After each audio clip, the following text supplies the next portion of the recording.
You see, it's not the kind of song that you thought it was, but I will bet you an awful lot of our friends down south in the United States of God Bless Marika played that over the weekend to celebrate Independence Day. And why not? But when you get into the lyrics, you really find out that it's maybe not full-on anti-American, but certainly anti-war. Bruce Springsteen's incredible album, Born in the USA, released on this date, went to number one on this date in 1984. And it stayed there, are you ready, for 139 weeks. Not at number one, but it was on the album charts for a total of 139 weeks.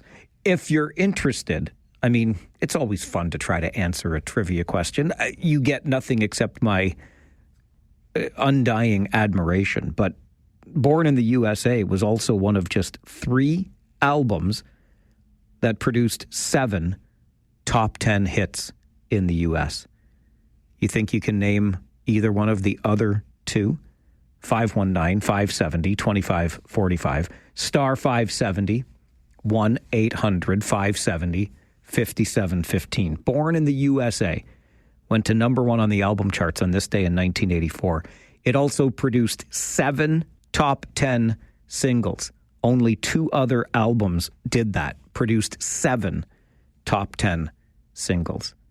If you think you know one of them, give me a call. Let me know. I'll give you the answer before 9:30 anyway. But if you want to put your brain to work early on a Monday morning, why not? It is 7 minutes after 9 on this Monday morning. Welcome to the program. Thanks for being a part of it. I love my 9 a.m.ers, and I know that some of you who are here at 9 to start the show every day are here right through 1 o'clock in the afternoon when we sign off. Really appreciate that. However long you listen, 4 hours, 4 minutes, whether you're here at 9 or some other time during the show, really do appreciate you being with us. As always, love the interaction. Steve is on the phone with us this morning. Do you think you know the answer to the question, Steve? I do. I think Thriller is one, and then possibly Bodyguard soundtrack. You're close, but not quite. But Thriller is one, yes. So it's Born in the USA, Thriller from Michael Jackson, 2 of the 3 that produced 7 top 10 singles. Well done, sir. Oh, you're welcome. Have a great day. Thanks, you too. Great to hear from you. So now we need just one more. It was not the soundtrack to The Bodyguard. It was not Whitney Houston, in other words. But you're in the right genre for sure. One more album that produced 7 top 10 U.S. singles. Born in the USA by Springsteen, Thriller from Michael Jackson, and this other album led to 7 top 10 U.S. singles from the same album. See if you can figure out the answer. I'm here via email as well, mike@570news.com. It's the final countdown. That is not, Europe, not the album. However, it is time for your Farwell Show 5 for this Monday morning. Number 1, Wilfrid Laurier University is facing financial hardship in the years ahead thanks to budget projections that show deficits in the tens of millions of dollars. The Waterloo School says a best-case scenario would see it accumulate an overall deficit of $58 million by 2023, while the worst-case scenario would see the deficit soar to $179 million. The Ontario Council of Universities says 13 of the province's universities projected operating deficits last year. Number 2, Chance Hell is about to get a little more hell-ish.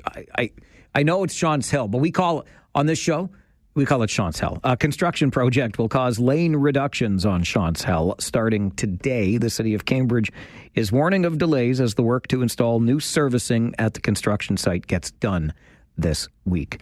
Number 3 on your Farwell Show 5 this morning, the city of Guelph is hoping for a home builder for a 4-acre parcel of residential land. The property on Edinburgh Road near Willow was supposed to be the site of new apartment buildings, but since that project fell through, the land is back on the market for almost $16 million. The property used to be home of White Rose Nursery and Meadowville Garden Center. Number 4, forecasters say more rain is on the way for central Texas. where a desperate search continues for survivors in the aftermath of Friday's deadly flash floods.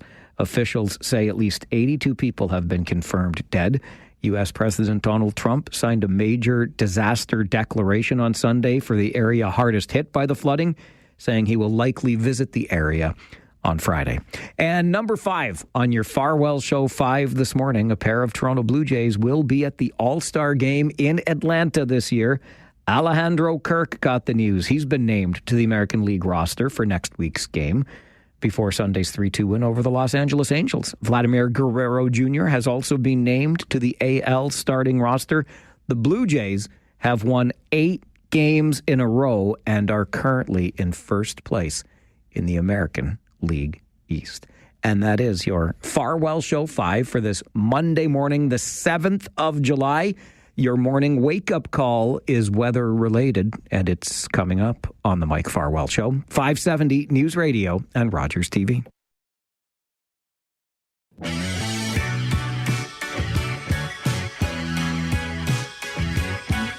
Started the show this morning with Bruce Springsteen's Born in the USA because it was on this day, July the 7th, 1984, so 41 years ago, that Springsteen took Born in the USA to number 1 on the U.S. album charts. It stayed at number 1. No, pardon me. It stayed on the charts.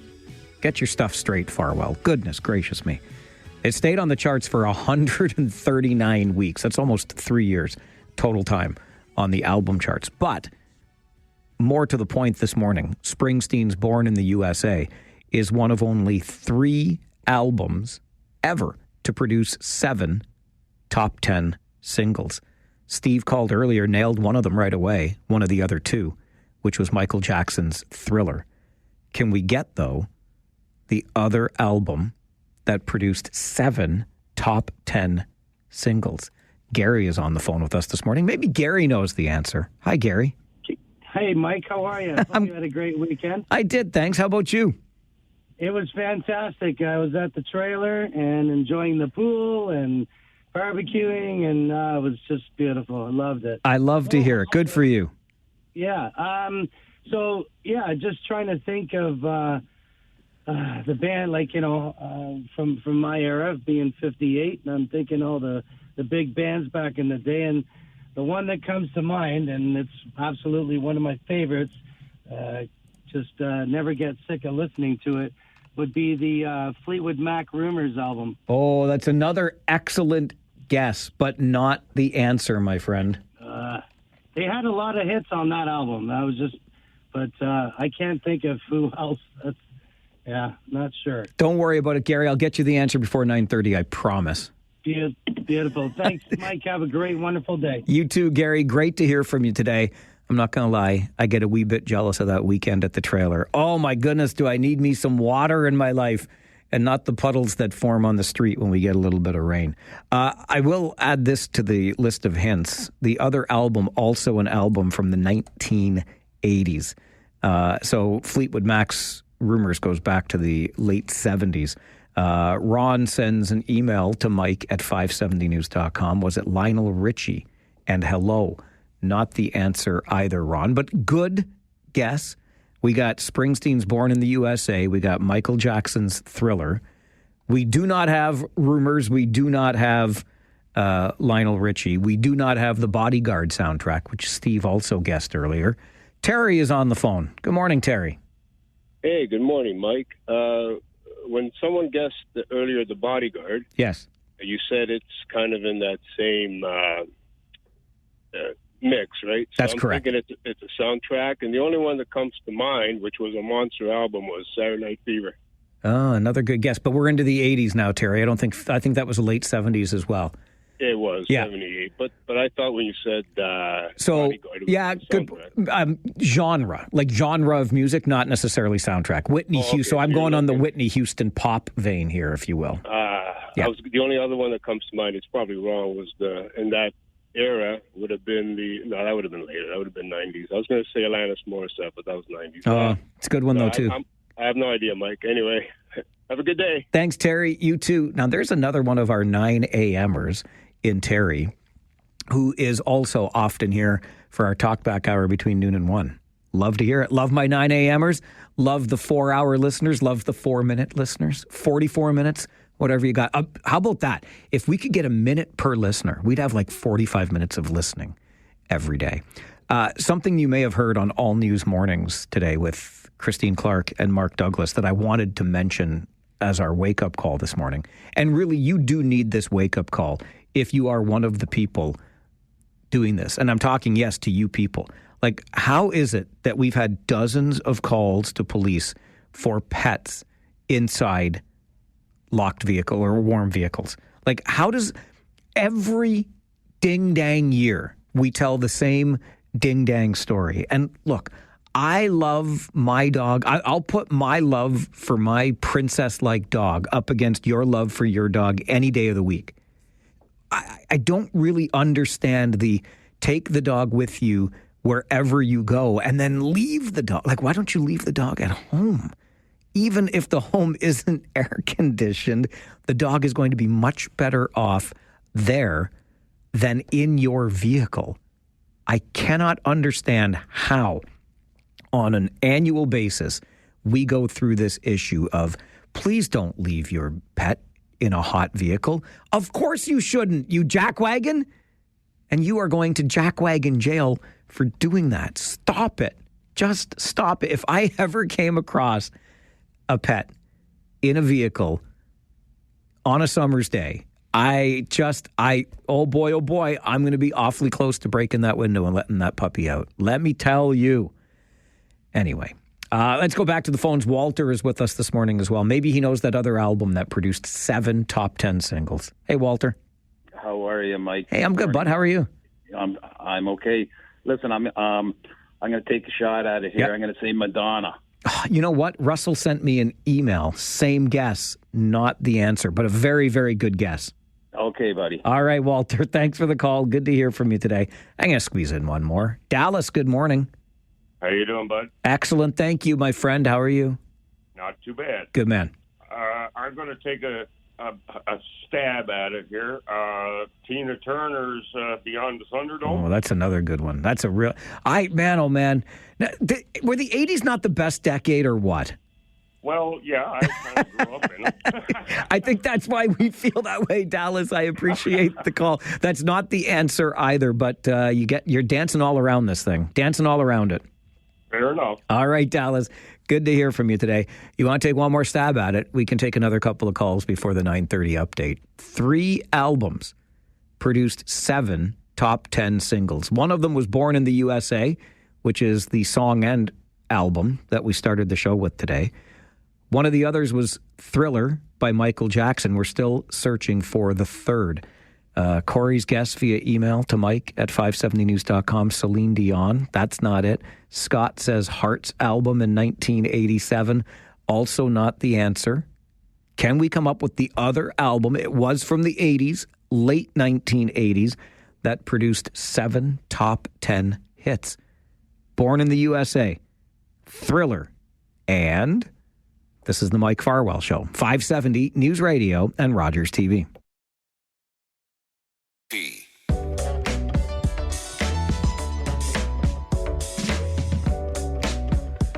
Few minutes away from your update in the 570 News Center.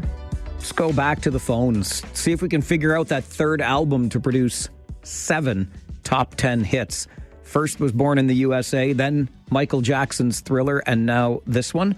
Liam, good morning. Good morning, Mike. It's nice to hear from you after a bunch of weeks. Always good to hear your voice, too. Yeah, I had a guess, but I'm not really confident it's not a late album, but I thought about Footloose just because Footloose and I Need a Hero are like a couple of songs I know about, but I must admit I'm not a 80s fanatic, so that's my guess.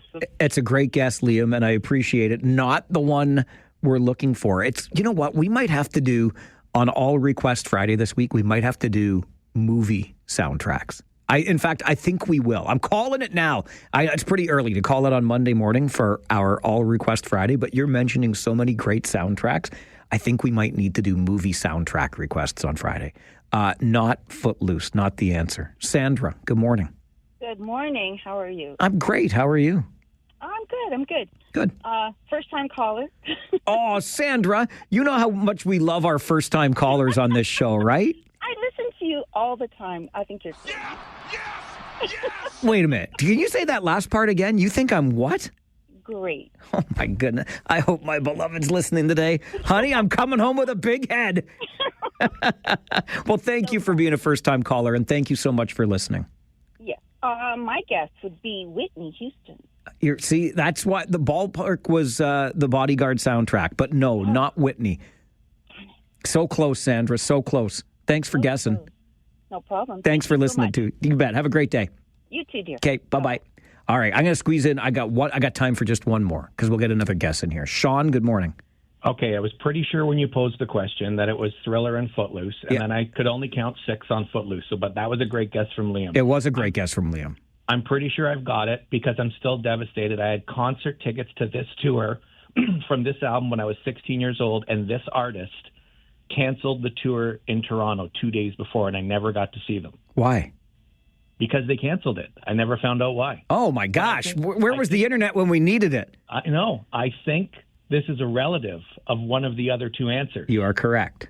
It's Janet Jackson, Rhythm Nation, 1814. That is exactly the one. Well done, Sean. You have my eternal admiration. Miss You Much, Rhythm Nation, Escapade, All Right, Come Back to Me, Black Cat, and Love Will Never Do.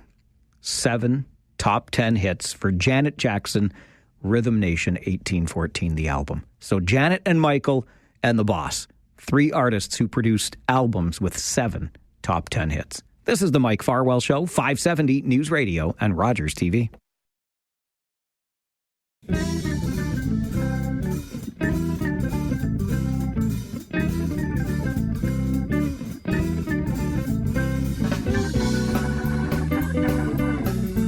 We know that there are changes coming to the way that waste is collected here in the region of Waterloo, right? We're all going to get the new carts. They will be picked up beginning next year by the automated arms on the side of the trucks. You got to go and let the region know which size bin you want to add to your bin collection at home. Things are going to be great. It's going to be seamless.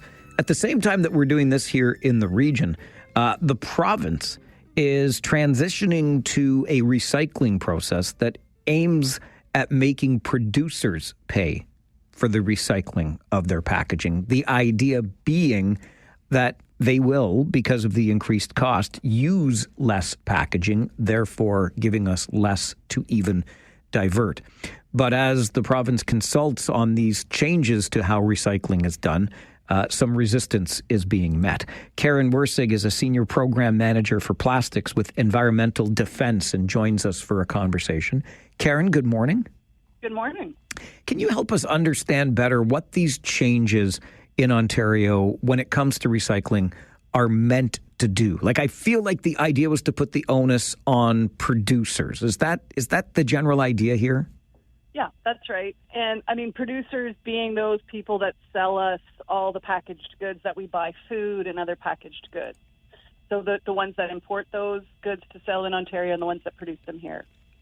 So why would we then, because that makes sense to me intuitively, it seems to be a step in the right direction.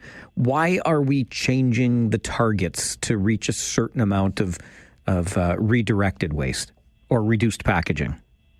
Well, so what has always existed is, or since the 80s, is municipalities decided to introduce these blue box programs where we would put our packaging and other packaging like materials.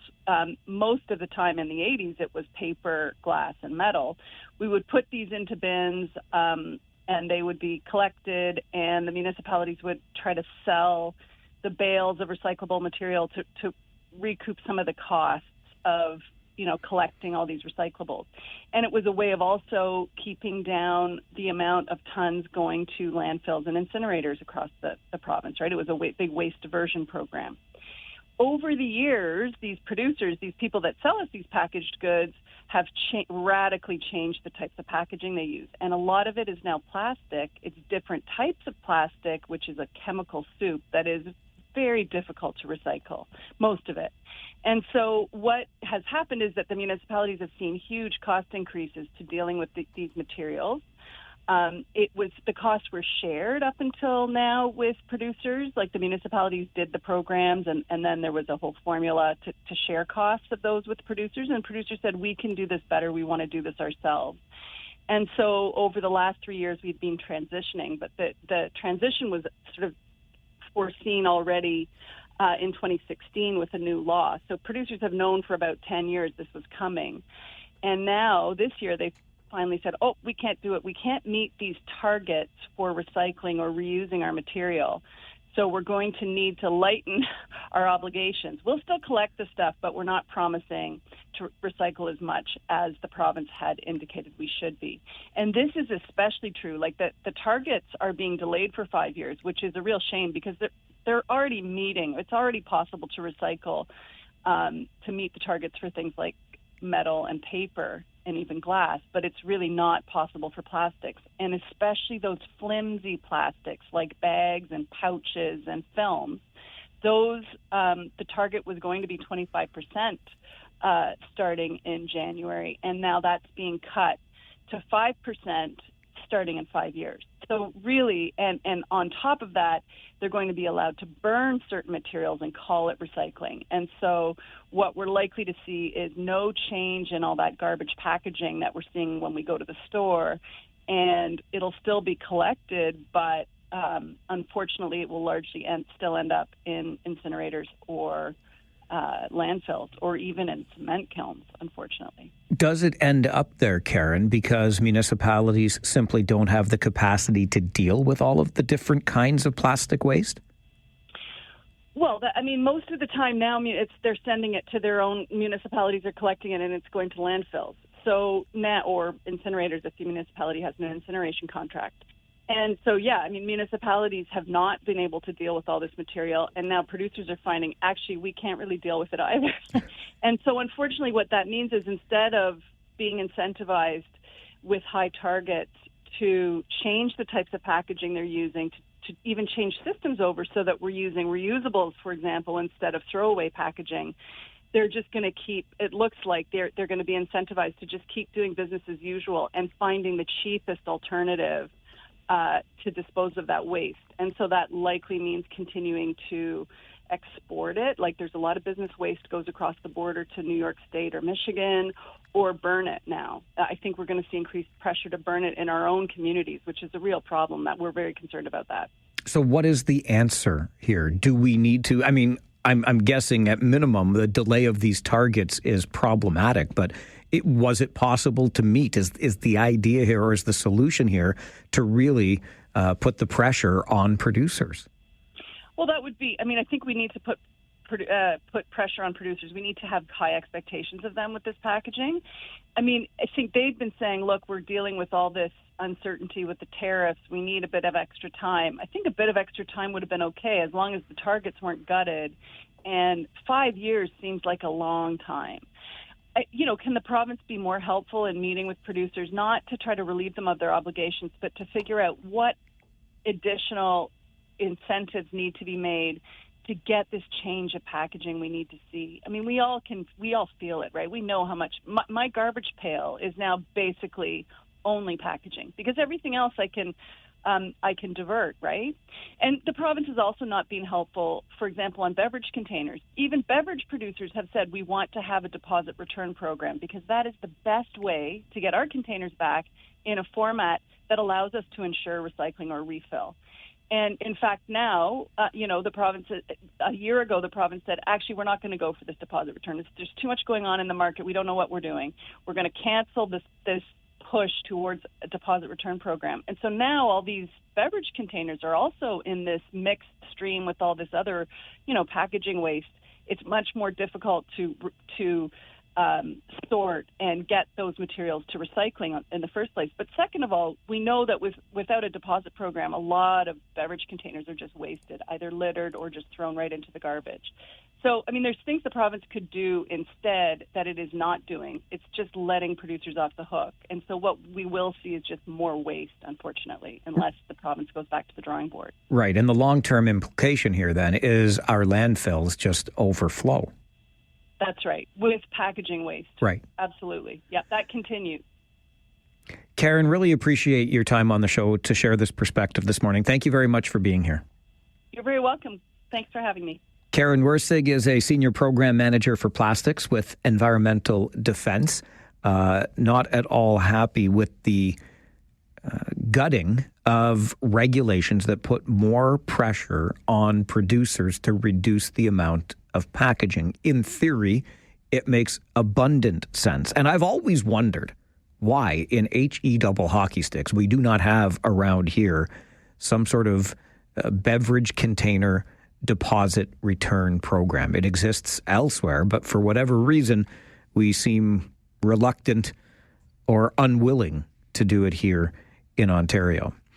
So just that you're aware, while we work on a new system for waste collection at your curbside here in the region of Waterloo, this going on behind the scenes, satisfying producer, but certainly not satisfying those who would like to see us produce less waste and reduce at the same time the amount of plastic in particular that's used in packaging, which is something I'm sure we can all relate to. How many times have we said that on this show, right? The stuff that you buy is just chock full of the things that you have to then try to divert from the landfill. And there seems to be an abundance of packaging attached to it. Not to mention the absence of that deposit return program on beverage containers. How do you feel we're doing when it comes to recycling here in Ontario? We are, in this community, you know, living in the place that Blue Box was pioneered. 519-570-2545, star 570, and 1-800-570-5715. This is the Mike Farwell Show, 570 News Radio and Rogers TV. Now all these beverage containers are also in this mixed stream with all this other packaging waste. It's much more difficult to sort and get those materials to recycling in the first place. But second of all, we know that without a deposit program, a lot of beverage containers are just wasted, either littered or just thrown right into the garbage. So there's things the province could do instead that it is not doing. It's just letting producers off the hook. Karen Wursig is a senior program manager for plastics with Environmental Defense. She shares her concerns around the province backing off on the targets set for industry to reduce the amount of plastic they create or waste they create, particularly in plastic packaging. 519-570-2545, star 570, 1-800-570-5715. Walter, good morning. Good morning, Mike. I'm back again. It's your lucky day. It is my lucky day. Listen, buddy, maybe I'm wrong on this, but I've heard for a few years now that that there are plants around the world, I'm talking about factories, that are able to burn waste.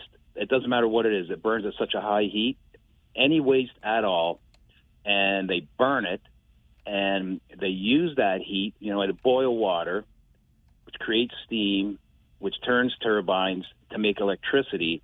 So anything coming out of the stacks is non-polluted or very, very low.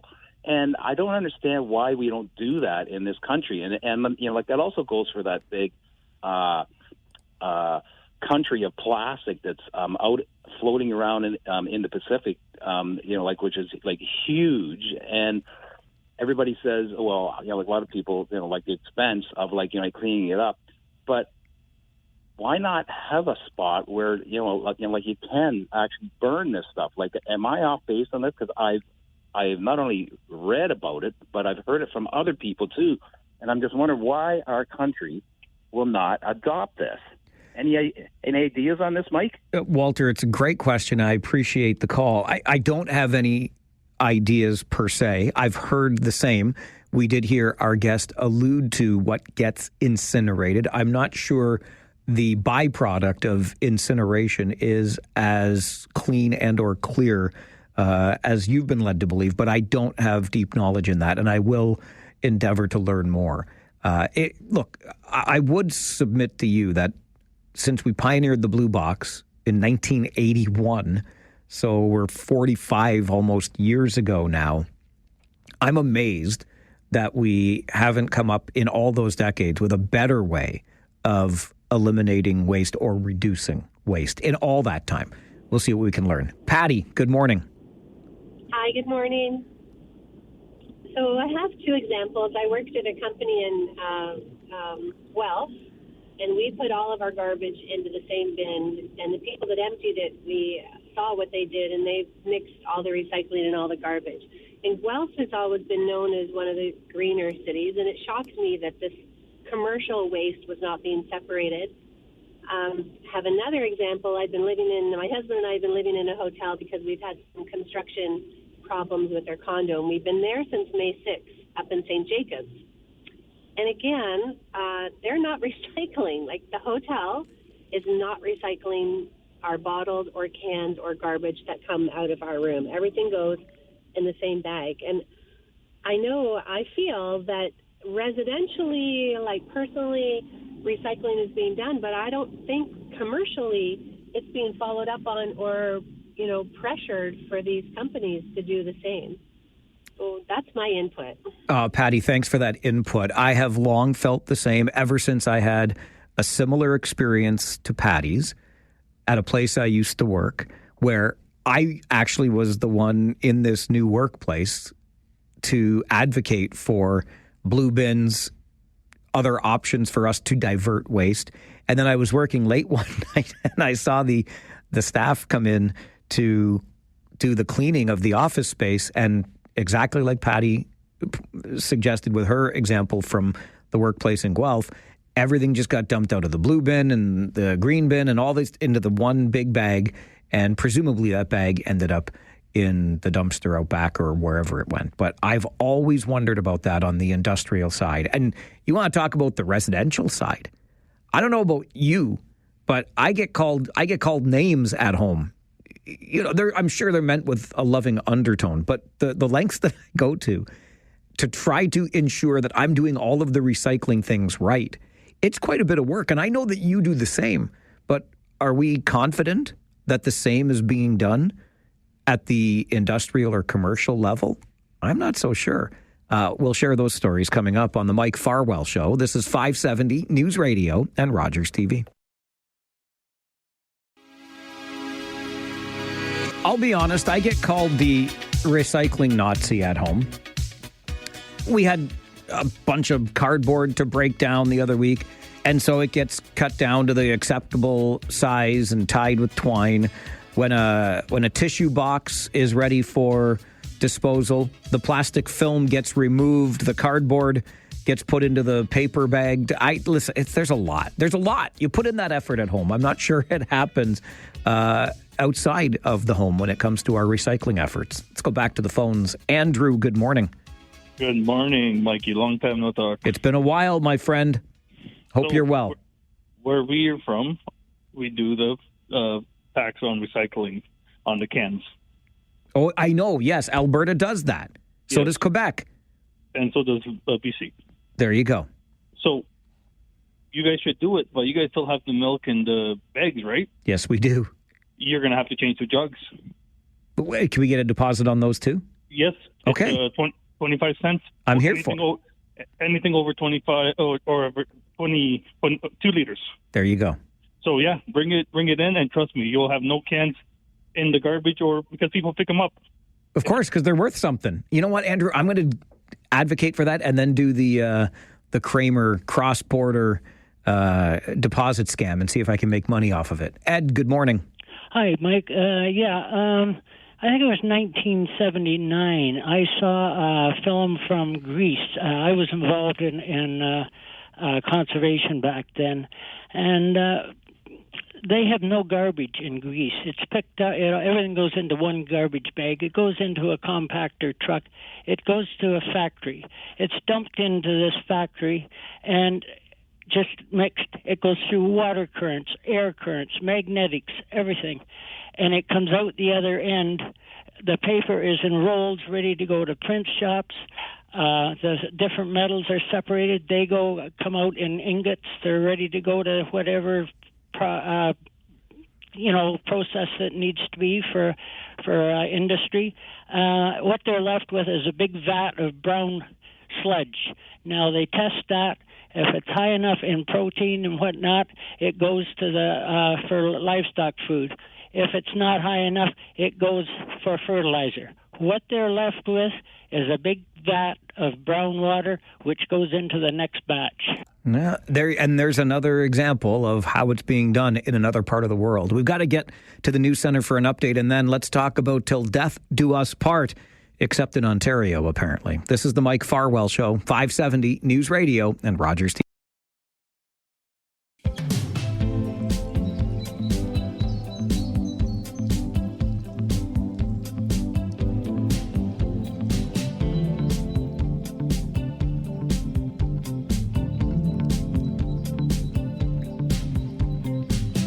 It took almost 7 years, thousands in that time, of visits by Jim McLeod of Cambridge to his wife Joan's care facility, also in our region. The problem is that those trips never had to be taken.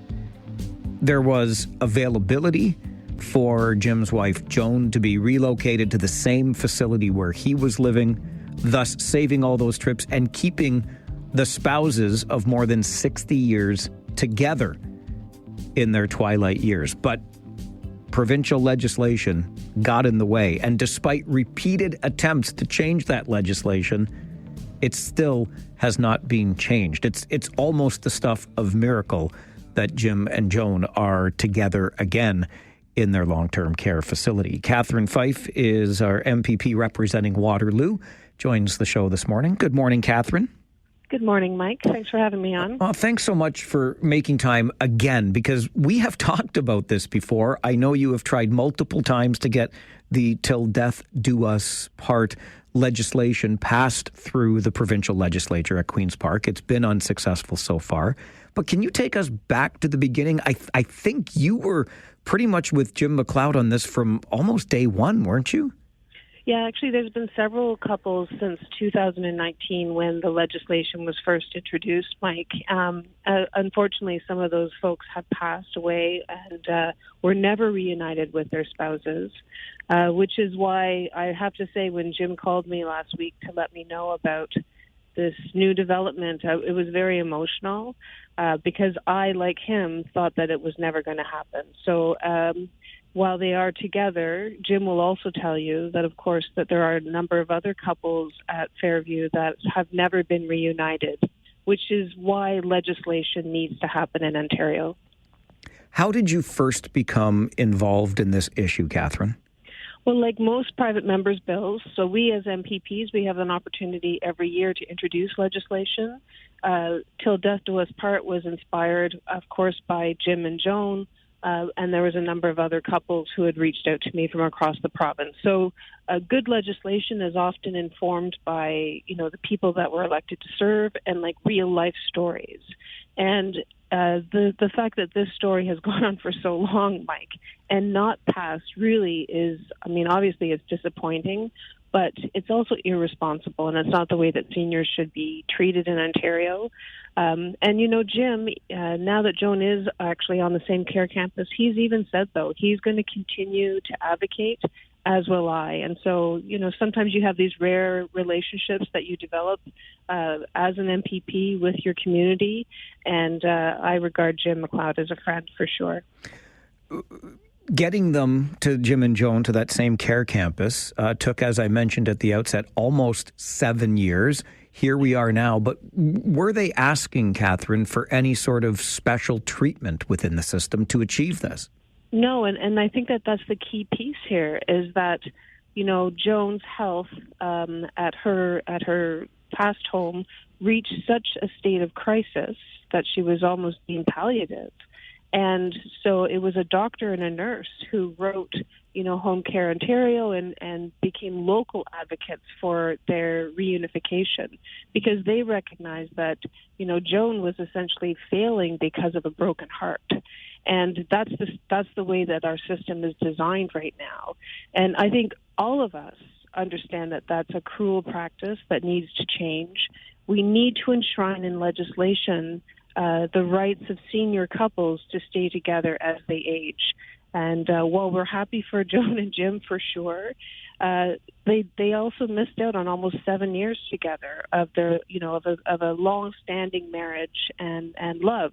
And we can do better in Ontario for sure. What has prevented the legislation from getting passed, Catherine? Well, the cynical side of me is that it's partisan politics, and ministers, multiple ministers. I think that Jim and I have interacted now with 5 long-term care ministers since 2019, and each one has said, that what we have in place is working, which is not true. They've said that it would be an administrative burden, which is also not true, and that it would cost more money, which is also not true. So what happened is that, when Joan was removed from her last home and brought to the care campus with Jim, that bed opened up in her home, right? So it's not about finances. And even if it were, Mike, is it not worth it that we honor the people who built Ontario, who paid their taxes, who created strong communities, and honor the fact that, they've been married for 60 years. They should be able to spend their last years together.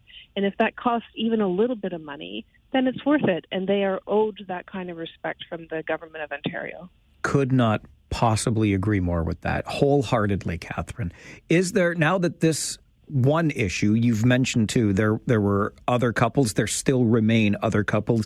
Jim is going to advocate for them, he says. I believe him when he says that. Yeah. Is there a chance to bring Till Death Do Us Part legislation back onto the floor? So this is the challenging part, right, is that they're clearly not going to move this legislation forward if I continue to bring it forward. So Jim has said, Catherine, could a government member have your bill, and could we advocate that way? And I said, of course.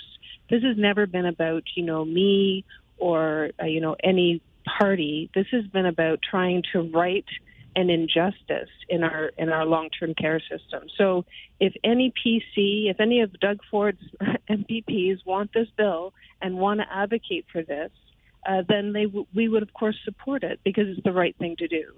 So Jim is going to, push the legislation. They may change it. They may redraft it.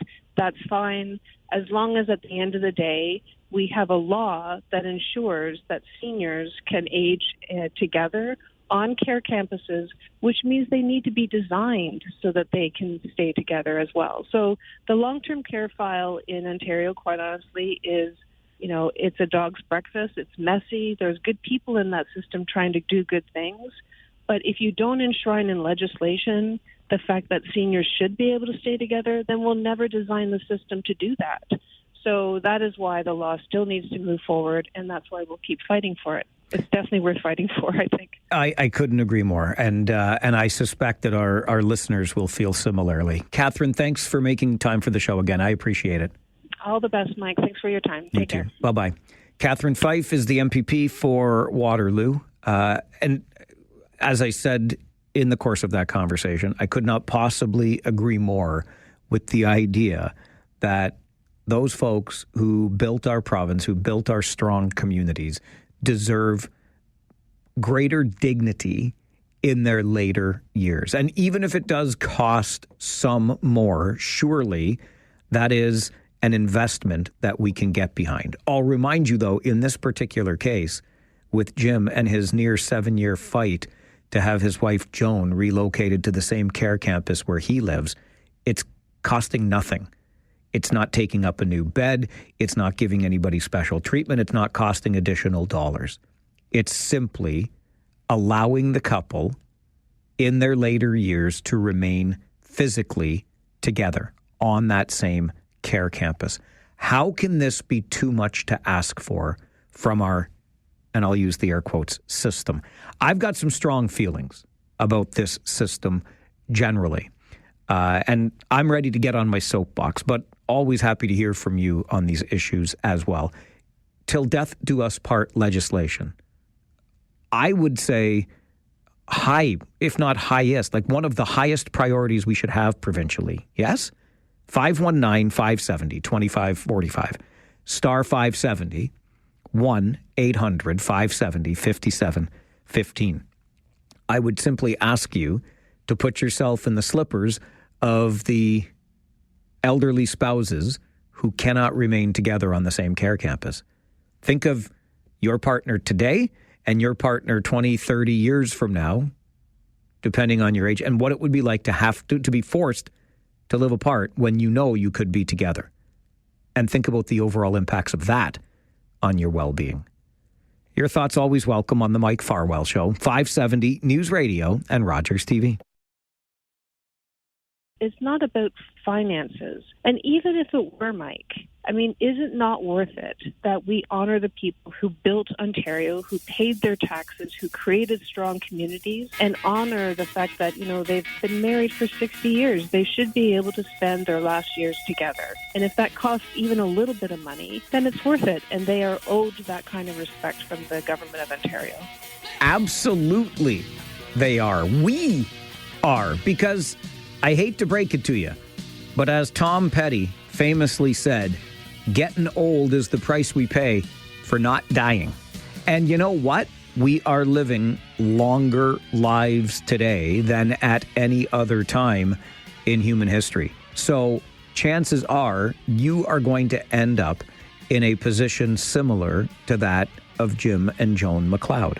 And don't you deserve to spend those final years together with your loved one? 519-570-2545. Star 570, 1-800-570-5715. I have a really hard time with this.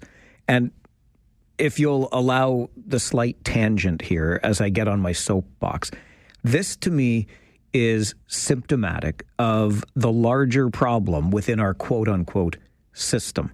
I've said before and will again that we do not have a health care system. We have a sick care system. We have a system that will tend to us when we get unwell.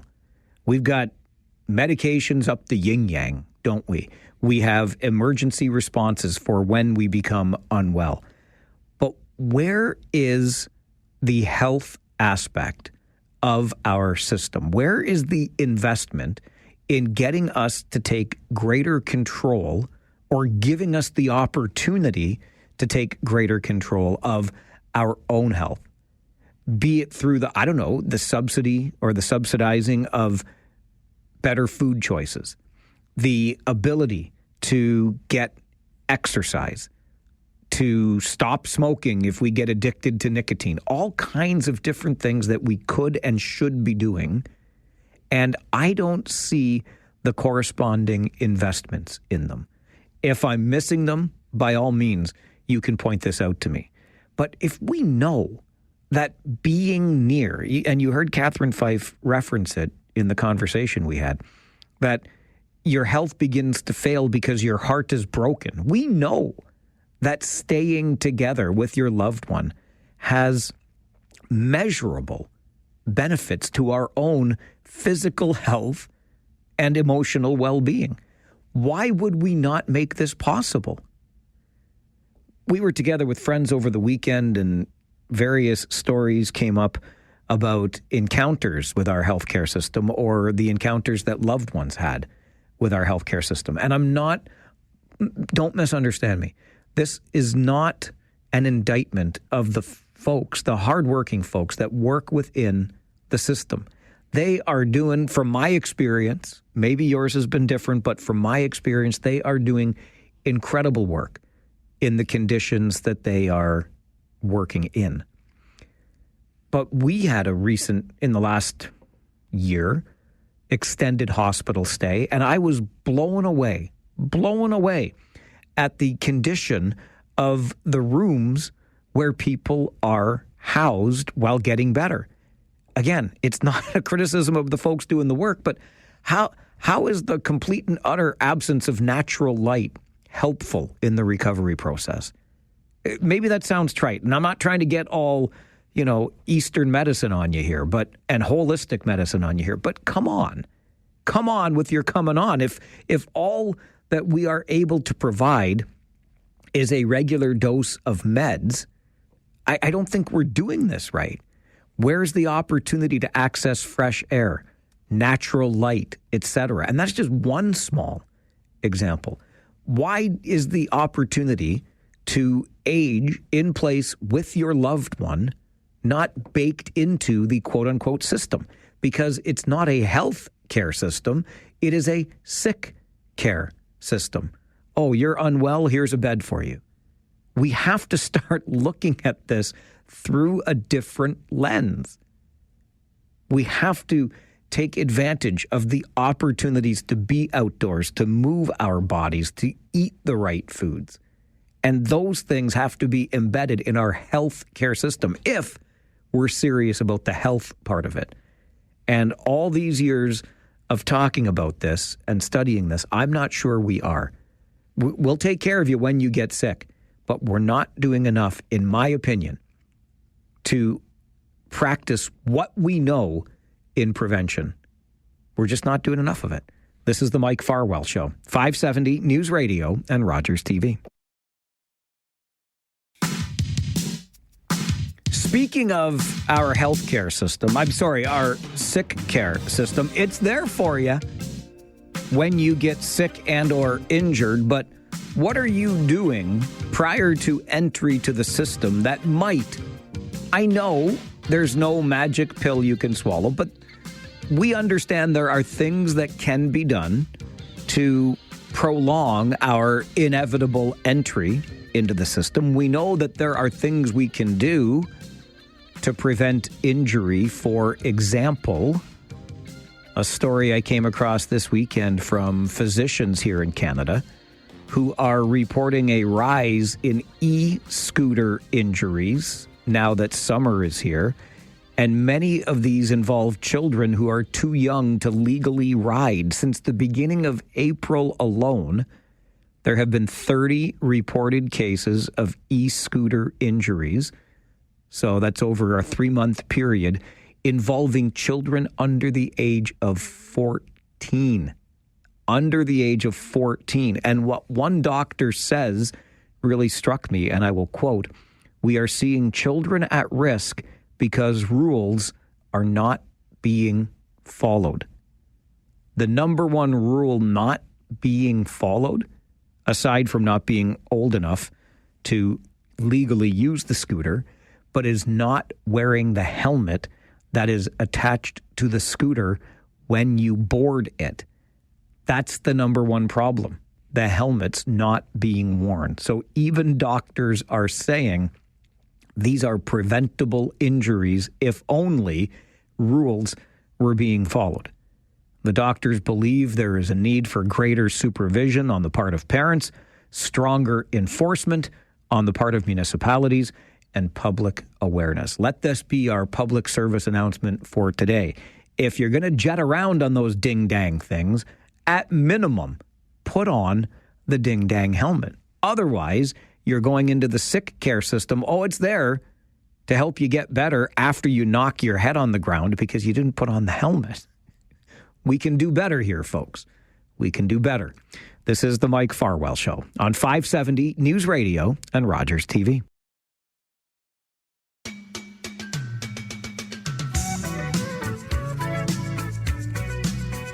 Okay, do not double check your calendar. Well, you can, because you're going to be wondering, what the heck? Oh, wait, no, this is the first Monday, isn't it?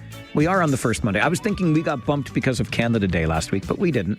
First Monday just happens to be the 7th. It feels like July is already well underway, and I guess it is a weekend. But on the first Monday, which this is, of every month, we have a regular conversation with our good friend from the Food Bank of Waterloo Region, CEO Kim Wilhelm. It's always good to see you. Good morning. Good morning. It is great to be here, as always. First Monday of the month, 10:30. Don't get confused. This is the first Monday. Tomorrow, we're going to have regional police on. They're usually here the first Tuesday, but that was Canada Day. I'll get everything sorted out. It is that time of the year, though, Kim, into the summer, when perhaps we're not thinking as much about food assistance and how we can support the need for that in our community. So I know there's an increasing need that we can talk about. The food bank's role as a regional distribution center is another one, and really what the community food assistant network looks like. And then we can get an update today on the Full Bellies Happy Hearts campaign. So let's start by talking a little bit about affordability. Region of Waterloo Public Health recently released its 2024 Cost of Eating Well in Waterloo Region fact sheet. What does this research tell us? Yeah, this is a annual report that they put out, and it shows that families in the community are spending significantly more in affording groceries compared to last year. And so to track affordability, the public health team uses a tool called the Ontario Nutritious Food Basket. And they visit 8 local, this is very local data, grocery stores to price out a list of nutritious meals. And they found that for an average family of 4, in order to maintain a healthy, nutritious diet now costs an additional $40.86 a month, which means on a monthly basis, the total spend is over $1,100 for nutritious food. And that's a big number for all of us. This does not include rent, utilities, transportation, or other things. This is just the cost of eating healthy. And so for so many households, this cost is unmanageable. And after paying housing or other essential bills, people, especially those who are relying on social assistance, are often left without any money. And they're forced to make those impossible choices that we've talked about so much, of whether to buy food or pay for that gas bill that's going to get you to and from a job, buy healthy food, or be able to pay for your utility bill. So these are impossible choices, Mike, that no one should have to make. But every year, more than 70,000 individuals in Waterloo Region are forced to make these choices. So that's one part of the story for sure. More than 70,000 people in our region forced to make these choices. What does food insecurity look like in the region right now, Kim? We continue to hit record-breaking numbers. I think when I was here last month, I shared that we had a record-breaking week in the month of May. Well, our final May data did come back, and it was a record-breaking month of those who are accessing food assistance here in Waterloo Region. And truthfully, Mike, these record-breaking months are happening all too often. And while things like inflation are slowing down, the cost of essentials like food and shelter remains high, and it's putting people at serious pressure with their household budgets. And even small increases, like that $40 with the nutritious food basket, that is stretching people beyond their means. We have talked before, Kim, about the food bank's role in our community. But can you remind us today how the Food Bank of Waterloo Region operates as a distribution center? It's something that I talk about often because many people think that if they need food, they go to the Food Bank of Waterloo Region. But that's not the case. We work, Mike, with a network of over 54 partners locally who come together to ensure that that food is provided. Many partners that I'm sure we hear about every day, House of Friendship, Ray of Hope, the Working Center, St. John's Kitchen, just to name a few. But we also provide food to regions, other areas, the townships within the region, but 54 partners coming together to ensure that people are fed. So what happens is we collect the food and we store it at our distribution centers, and then we distribute it to those partners. And those partners are the ones doing the frontline work. But it's a great collaborative effort, everybody working together, because we all have one common goal. Our goal is to ensure that people are fed, period. But this network is so important because while the Food Bank of Waterloo Region can focus on the food, our partners don't have to worry about that. The only thing they have to worry about is getting their order in once a week or a couple times a week, depending on when it's coming in. They can focus on really holistically supporting that person. We know that food is the thing that has opened the door, but there's so much more that has brought somebody into those programs, into those partner agencies. And so those partner agencies really focus on trying to work with that individual to figure out what that root cause is and how they can holistically support them. I know, too, that the support from the Food Bank of Waterloo Region actually goes beyond just our region and into other communities. What does that look like? Yeah, it's something that was started over 10 years ago. And we know that there's plentiful food here locally through corporate partners. And we also know that there's some very small food banks in southwestern Ontario that may only have a chest freezer or basically a residential refrigerator. They don't have the storage capacity that we're fortunate to have at the Food Bank of Waterloo Region. And so what our shared goal is with those partner food banks is to redistribute additional food that's collected with those corporate partners and be able to share it with smaller food banks in southwestern Ontario. I want to be clear that any community food or financial donations that are collected here in Waterloo Region do stay here in Waterloo Regions and support those 54 agencies that we talked about. But this would be food that maybe otherwise would go to waste because we get food showing up our doors that maybe had a packaging error. The food is perfectly good, and so we can put a sticker on that and redistribute it with our partner food banks throughout southwestern Ontario. And so we work collaboratively with over 70 food banks in southwestern Ontario to do that work.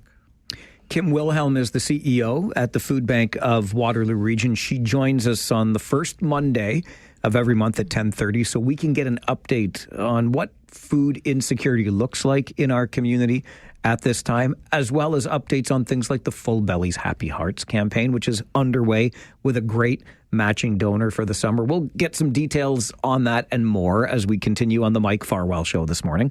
Stay with us on 570 News Radio and Rogers TV. It is July the 7th and the first Monday of the month. On the first Monday of every month at 10:30, we check in with our friends at the Food Bank of Waterloo Region, find out how we're doing when it comes to the need for food assistance in the community. Kim Wilhelm is the CEO at the Food Bank of Waterloo Region. She joins us for these monthly conversations. Let's talk about Full Bellies and Happy Hearts, Kim, because when last we were together, Alan Bush was here with us. We were talking about his team's matching sponsorship of the Full Bellies Happy Hearts campaign, and things were just getting underway. How's it going? Well, we have just finished, or we're just entering week 6 of the campaign, and I'm thrilled to share that we're at 550,000 meals. So a great start to the campaign, and some people have heard me talk about before just how much I love this campaign. And why do I love it? Because it's a community effort. Like, it's really the definition of community. We have Alan matching the donation coming in. We have people coming together, running food and fun drives, supporting it financially, picking up a food donation from the grocery store. It's a definition of community. I just love it. How can the community get involved in the campaign? Well, there's a few different ways. Grab your friends, grab your families, have a summer barbecue and ask people to bring a donation for the food bank. You can get your colleagues together and run a food and fun drive. When summer happens, we get busy doing summer stuff. And the reality is that food insecurity doesn't take a holiday.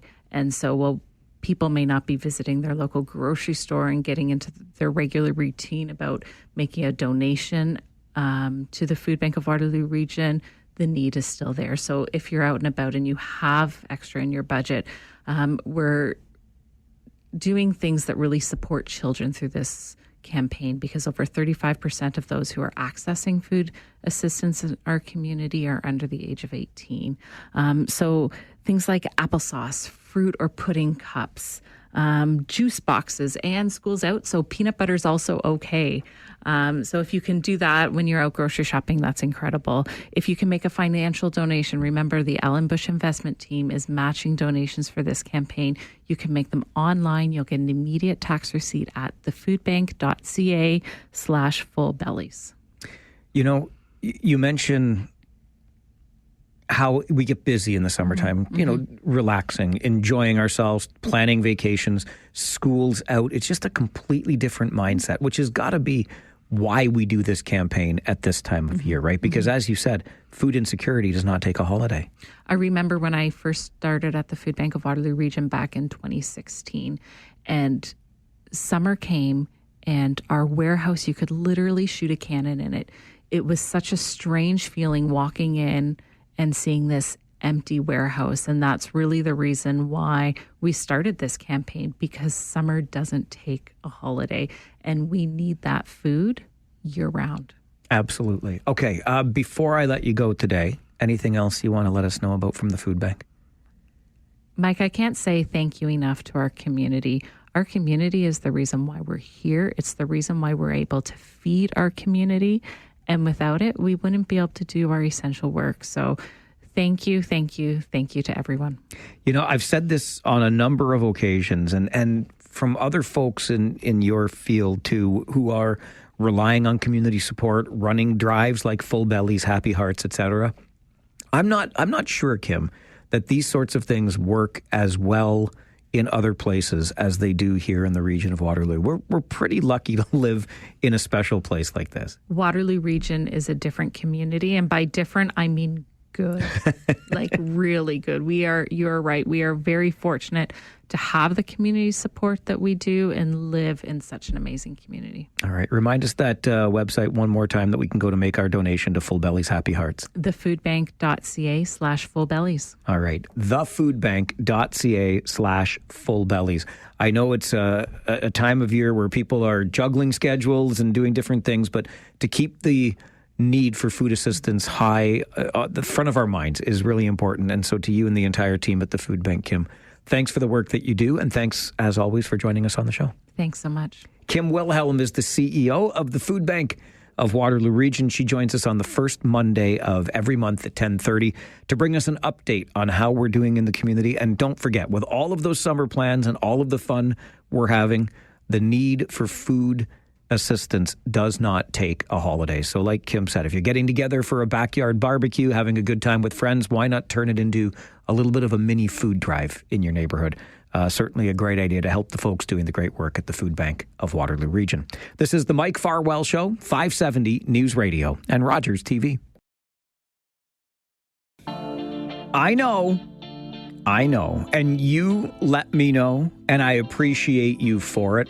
Fergus in beautiful Wellington County was chock full of butter tarts this weekend. I know. You got to love yourself a butter tart, don't you? Well, if you missed it in Fergus, don't worry, because for the love of butter tarts, the festival returns to Elmira later this month. Saturday, July the 26th, to be exact. Jackie Pasutka is the organizer, and as usual, Jackie, you had me at butter tarts. But what is happening at the festival this year? So our third annual For the Love of Butter Tarts Festival is coming up on July 26th from 10 to 4 at the Woolwich Memorial Center in Elmira. At this festival, we're going to have over 20 butter tart bakers from all over Ontario. And this year, we're actually adding in another element. So we're adding in some hot sauce vendors for those people that kind of like the sweet and spicy. We're going to have a big vendor marketplace, balloon artists for the kids, lots of fun selfie stations, and then live music from our guy Tyler Fry, and then some food trucks outside. It's just going to be a really awesome time. You mentioned it's the third annual, and I remember when we first talked about this. I mean, can you put your finger on it, Jackie? What is it about butter tarts that draws such a crowd? They really do. It's kind of funny. I think that it's maybe nostalgic for people, like maybe their grandmothers or grandfathers or whomever, baked butter tarts, over the years, and the smell of the butter tart, and of course it's just so like ooey gooey goodness. That's right. How do you not love butter tarts? Well, that's just it. And if those grandparents really loved us, they would have made us butter tarts without any of those nasty raisins in them. That would have been great. I know how you feel about your raisins. They do not belong in my butter tarts. Keep them out of the way. I just want the goo. That's all I want is the goo. All right. You mentioned Saturday the 26th, starting at 10, Woolwich Memorial Center in Elmira. Is there an admission charge to get in? Yes. So it's $6 admission. If you bring a non-perishable food item, you'll get $1 off of admission. That's going to be going to the Woolwich Community Services. And then I also wanted to mention that we're also going to be donating $1 from every admission to Groves Memorial Hospital Foundation this year. Excellent. Which is out in Fergus. I know it very well. Why the charitable component? Why do you do it that way? I just really think that giving back to the community is just a great thing to do. It makes you feel good. It helps people out, and I think more people need to do it. Absolutely. And just one more reason for us to come out and enjoy the Butter Tart and Hot Sauce Festival on July the 26th. Jackie, you got it. Thanks for doing this, and best of luck at the festival again this year.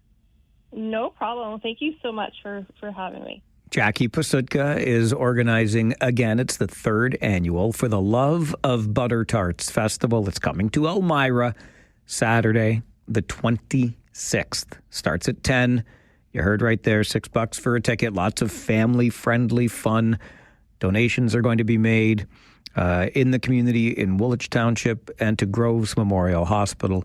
And you're going to get to sample the wares of almost 24 butter tart vendors. Tell me a better way to spend a Saturday. Come on.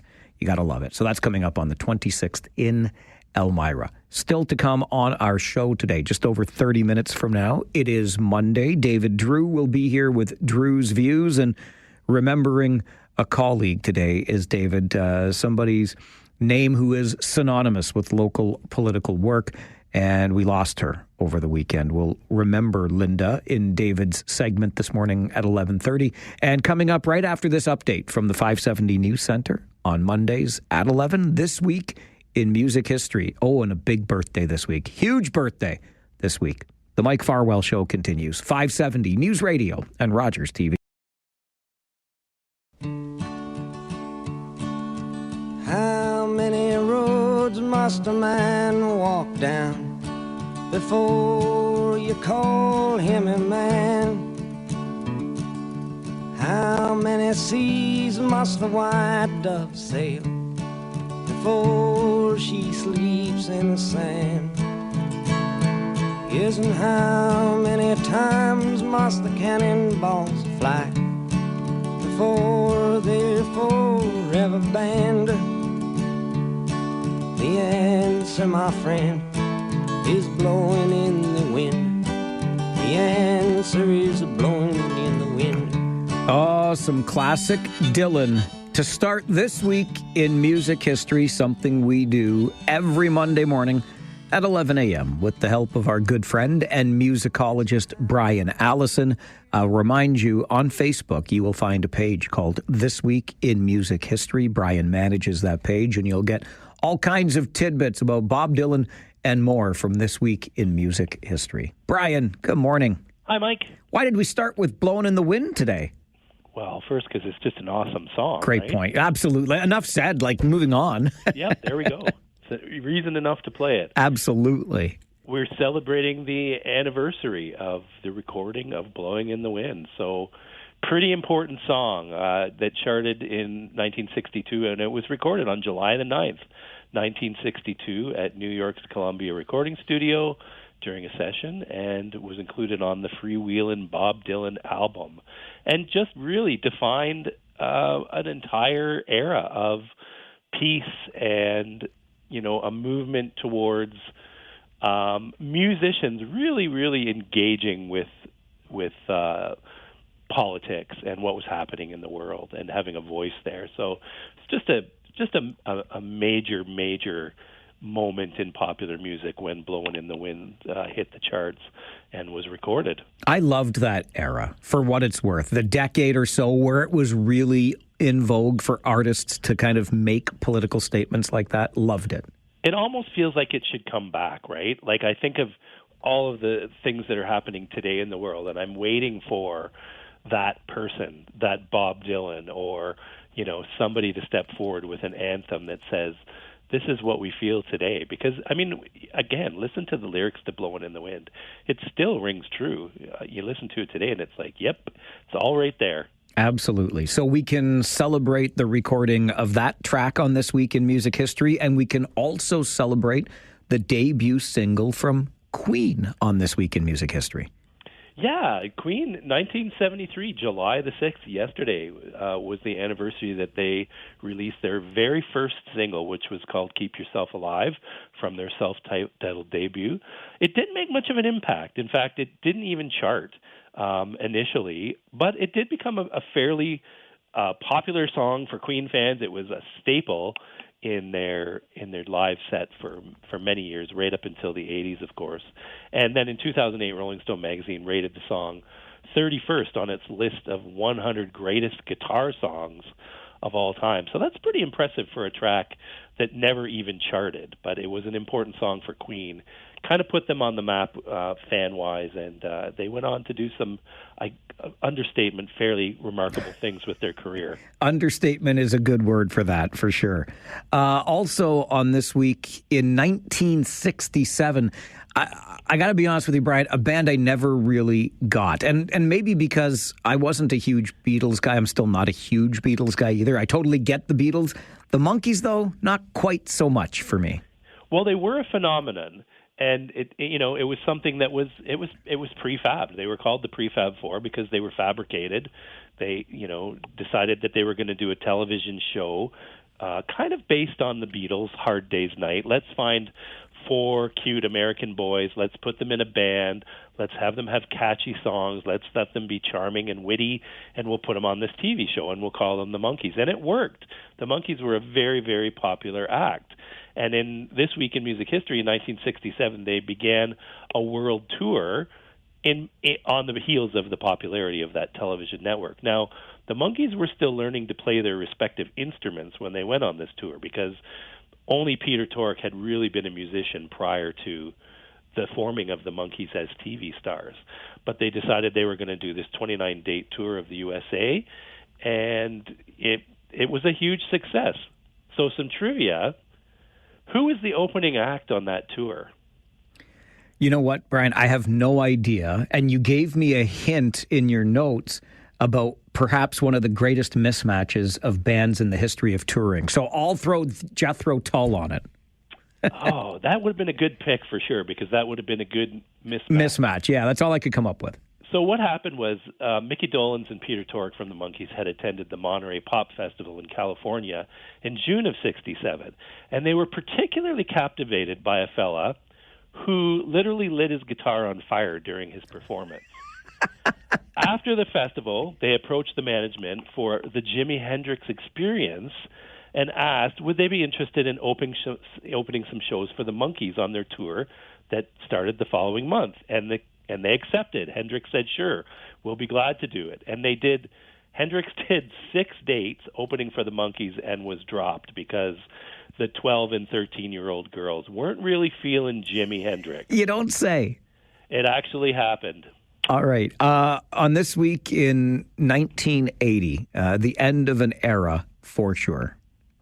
100%. Yeah. So July 7th, today, 1980, the mighty Led Zeppelin played their final show with drummer John Bonham. So this was the last show of Led Zeppelin, because once Bonham had passed away, which happened in September of the same year, Led Zeppelin called it quits. The remaining members, Jimmy Page, John Paul Jones, and Robert Plant, said, you know what, it would be not a good thing for us to continue as Led Zeppelin with a different drummer. We're going to pack it in. Now, they have done reunions of the remaining members, and people have called that Led Zeppelin, but it was the end of Led Zeppelin as we would know it in 1980. Brian Allison is a good friend of the program and a musicologist. He joins us every Monday morning at 11 for a look back at this week in music history, and you'll have to pay very close attention after the break. It's not Phil Collins, the one you all know from In the Air Tonight, but you'll understand more as we continue this week in music history on the Mike Farwell Show, 570 News Radio and Rogers TV. Monday mornings at this time, we begin the new week with a look back at this week in music history. We're able to do it with the help of our good friend and musicologist, Brian Allison, who also is behind a Facebook page of the same name. I encourage you to check out This Week in Music History, because you'll get more on the things that we talk about and beyond with Brian's deep dive into this week in music history.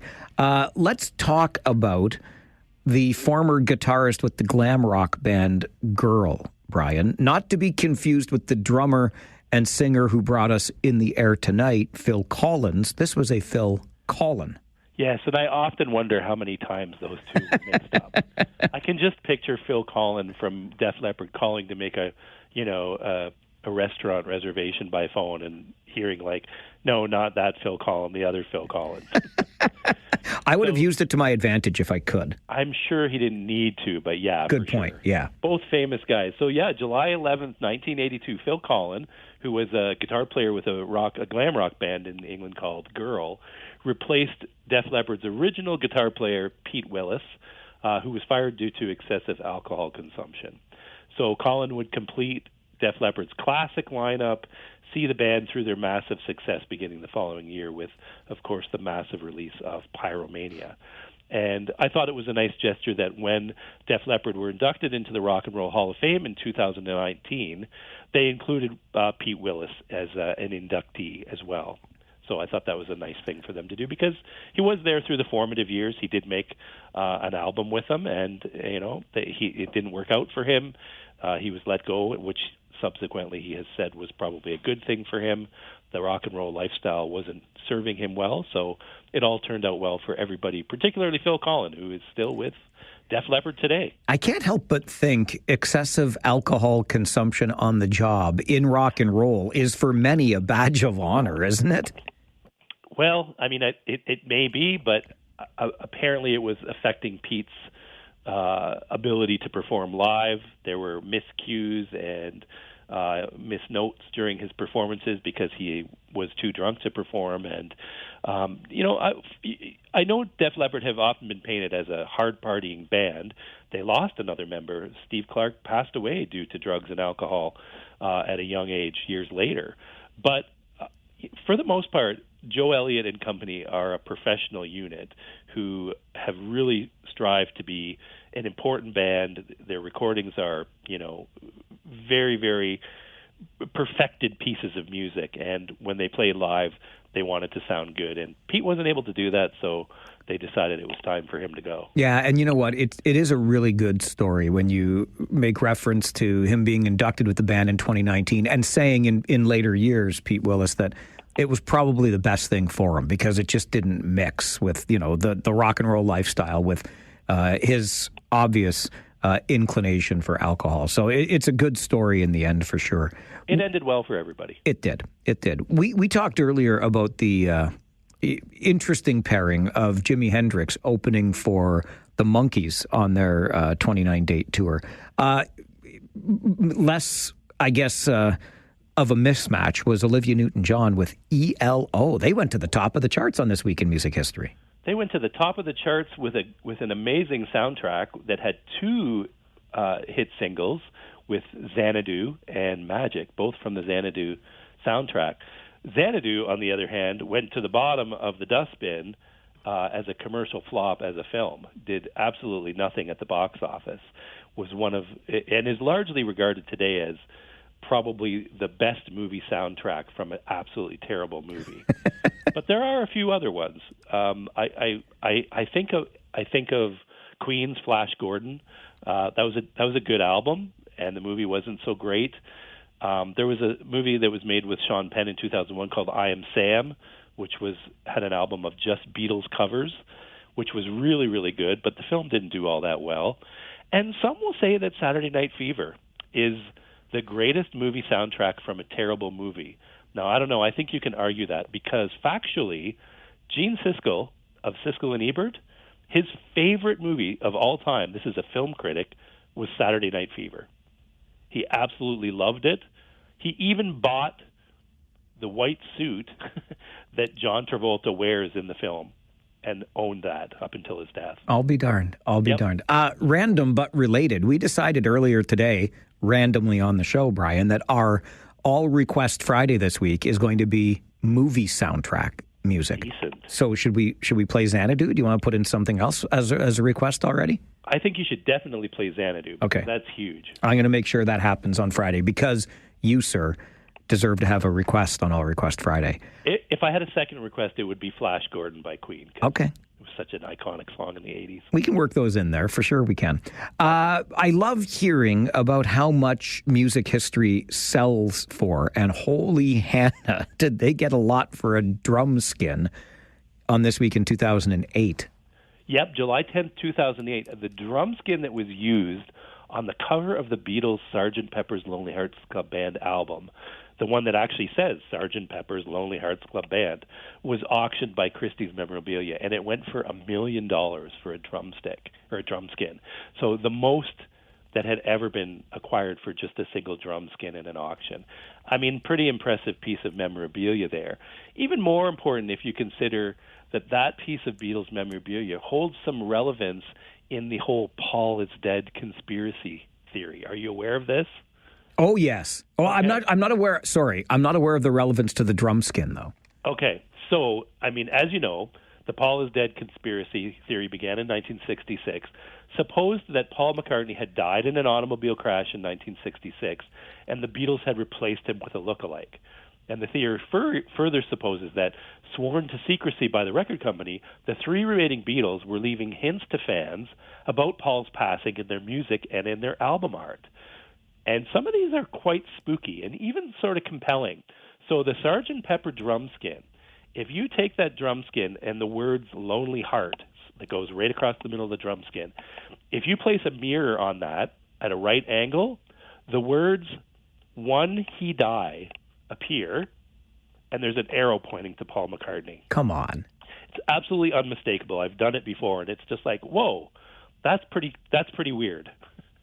one of the hints that the conspiracy theorists used to say, yep, Paul McCartney died, they replaced him, and this was one of the hints that they put out there for the public. I have always appreciated the conspiracy theory that Paul McCartney had indeed passed, which, of course, he still to this day has not. More on that in just a moment. But it is worth celebrating a couple of birthdays this week, one of which, I don't care how you feel about his music, I'm not necessarily a fan, but how can we not acknowledge 50 Cent and his birthday yesterday? Fitty turned fitty. I thought it was pretty cool, too. Absolutely. Absolutely. And then the other one, and this one really hits home, it's actually on this very day in 1940, one of those Fab Four was born. Ringo Starr turns 85 today, 85 years old. Unbelievable. And, I mean, this guy is still out touring and still playing drums. When you see Ringo interviewed, I mean, he's incredible. I don't know what he's taken through his life to maintain youth, but just still a presence, still a great conversationalist, still talking history about the Beatles, and just a remarkable person. So we wish a very, very happy 85th birthday to Ringo Starr today. We do indeed. And that just brings me back to the Paul McCartney piece, because this strikes me, Brian, like these are musical legends without question. And when they start turning this age, you know, our time left with them is not long. The next few years, the next 5 years, I think are going to be really tough. I think we're going to lose some major icons in the next 5 years, because we've got a large body of our rock and roll heroes who are getting into that early 80s, mid 80s phase. And yeah, it's going to be we're going to be in for some hard times in saying farewell. But today we celebrate. Ringo's 85. That's a pretty remarkable accomplishment. Certainly is. As always, Brian, love the chats. Thanks for being here this morning. All right, Mike. I'll talk to you next Monday. Look forward to it. Bye bye.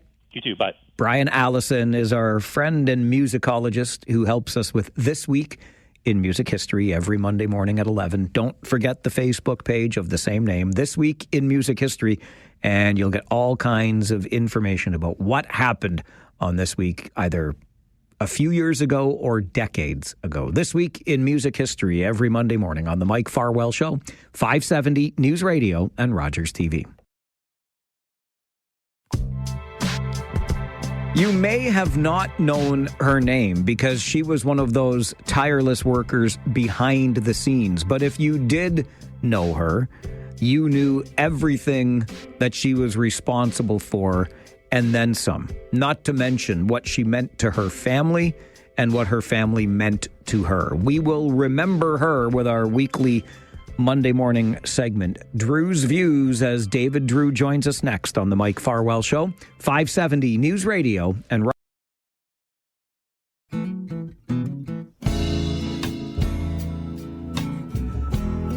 Monday mornings, 11:30. David Drewe joins us for Drewe's Views on the show. David is the founder of Negotiating Change, Government Relations and Stakeholder Engagement Strategies. And as I have mentioned before, a former Conservative Party staffer. David worked alongside former Conservative MP Harold Albrecht in our community. And in that role, he also got to know someone that we lost this weekend, and I think it is a fitting time to pay tribute to Linda Fateau. And I know, David, this will not be the easiest segment you have ever been a part of here on the show. I'm sure some of it is going to be the easiest and the most natural, and there's going to be other points where I may choke a little bit. And also, this is going to be very different because I don't really know how we set this entire conversation up. Like, I posted that Facebook thing, here's the kind of elements we're going to cover, but it's not really like I'm going to sit here and do a eulogy for the entire two segments. We're going to be having a conversation. And so it's going to be a bit free-flowing, so I don't quite know how it's going to go. It's different for us. It is different for us, but again, I think worthy of the person who is being remembered. Somebody that I got to know in passing through her work, obviously, in a constituency office with Harold Albrecht.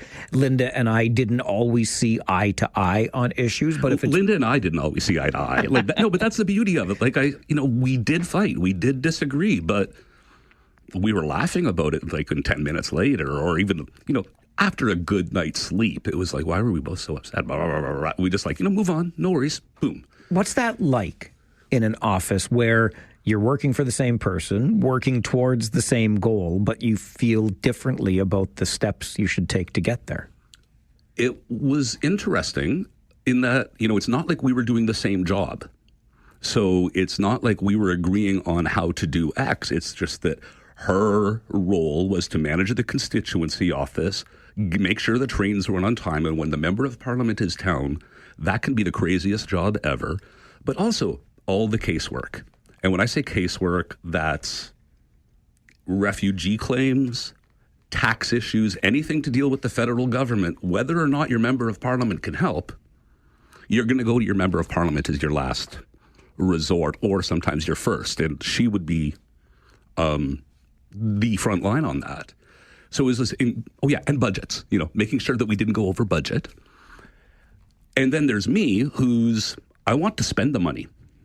I want to spend the money on X, Y, and Z to get Harold reelected or to emphasize the good work he is doing. I want to, put it this way, she did the work. I made sure Harold took the credit. Like that, no, but that would be a lot of our disagreements. It's like, well, can't we just do something for the sake of doing something good? And it's like, yes, but if we're going to do 95% of the work, we've got to do that last 5% and just say, hey, look at this. That's all. And where the line came, when I explained it to her that way, it was always good. But then every now and then she'd be looking at me, David, you said 5%. 5%. You know what I mean? And we came up with this. Sorry, my mic is weird.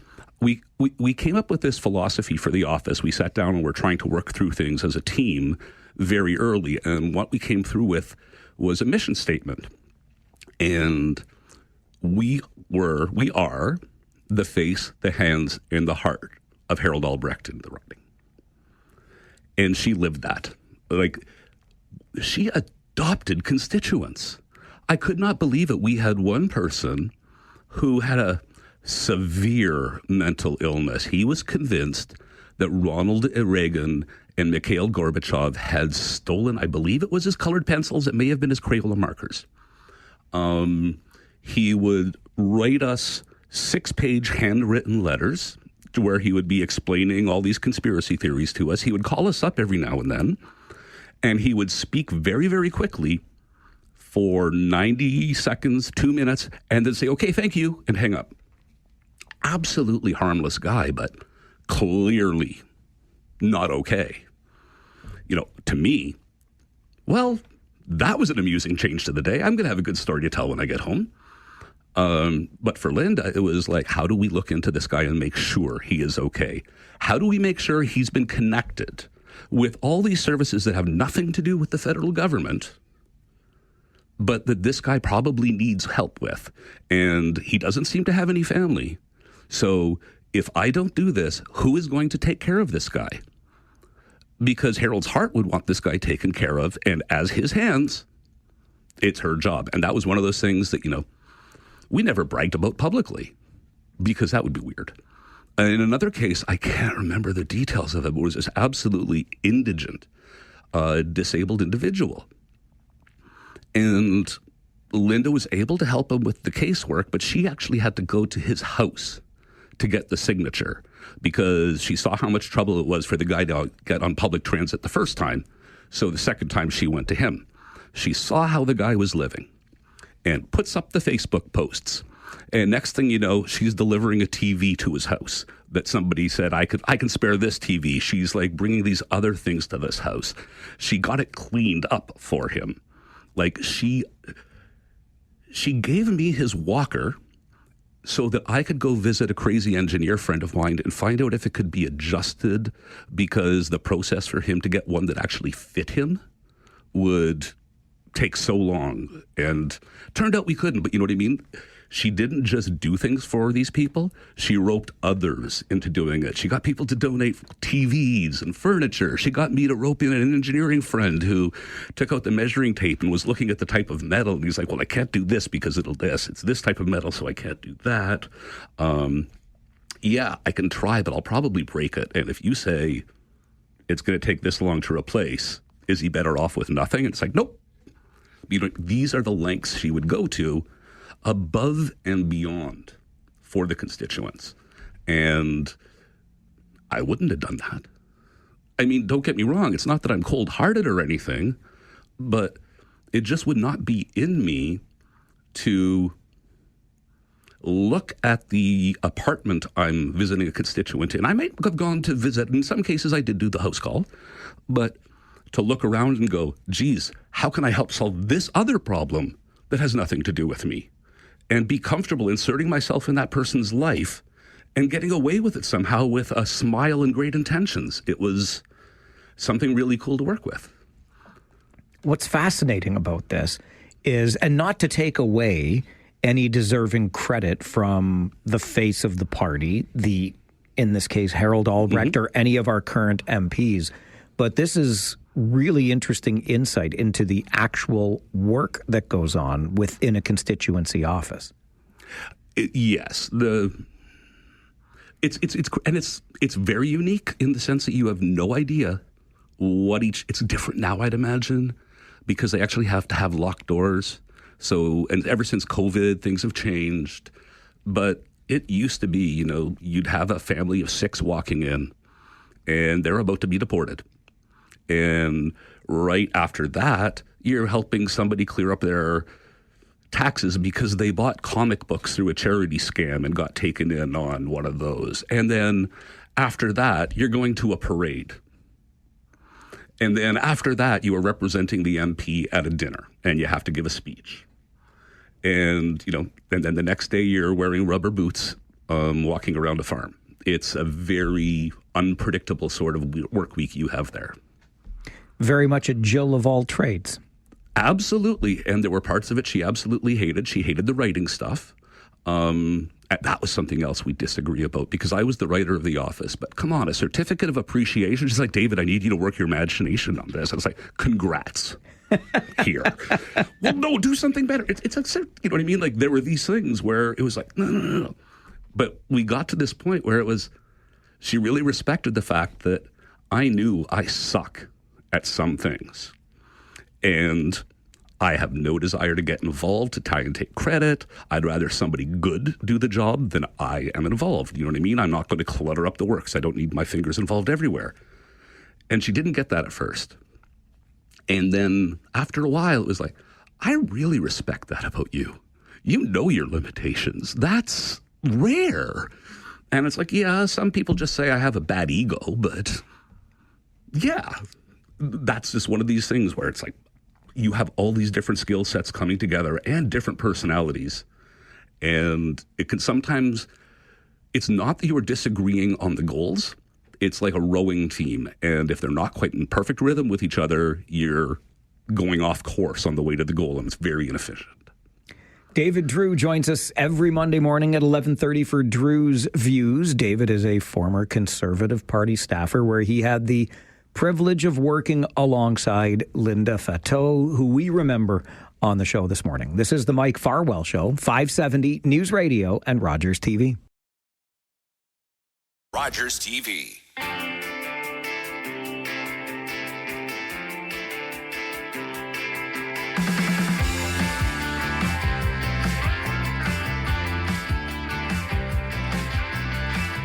If it is Monday morning at this time, David Drewe is in studio with us. David's the founder of Negotiating Change, Government Relations and Stakeholder Engagement Strategies. He comes to those skills by way of his work as a Conservative Party staffer, working with former Kitchener-Conestoga MP Harold Albrecht. And in that capacity, worked alongside Linda Fateau, who we remember today. What was it that made Linda so good at her work?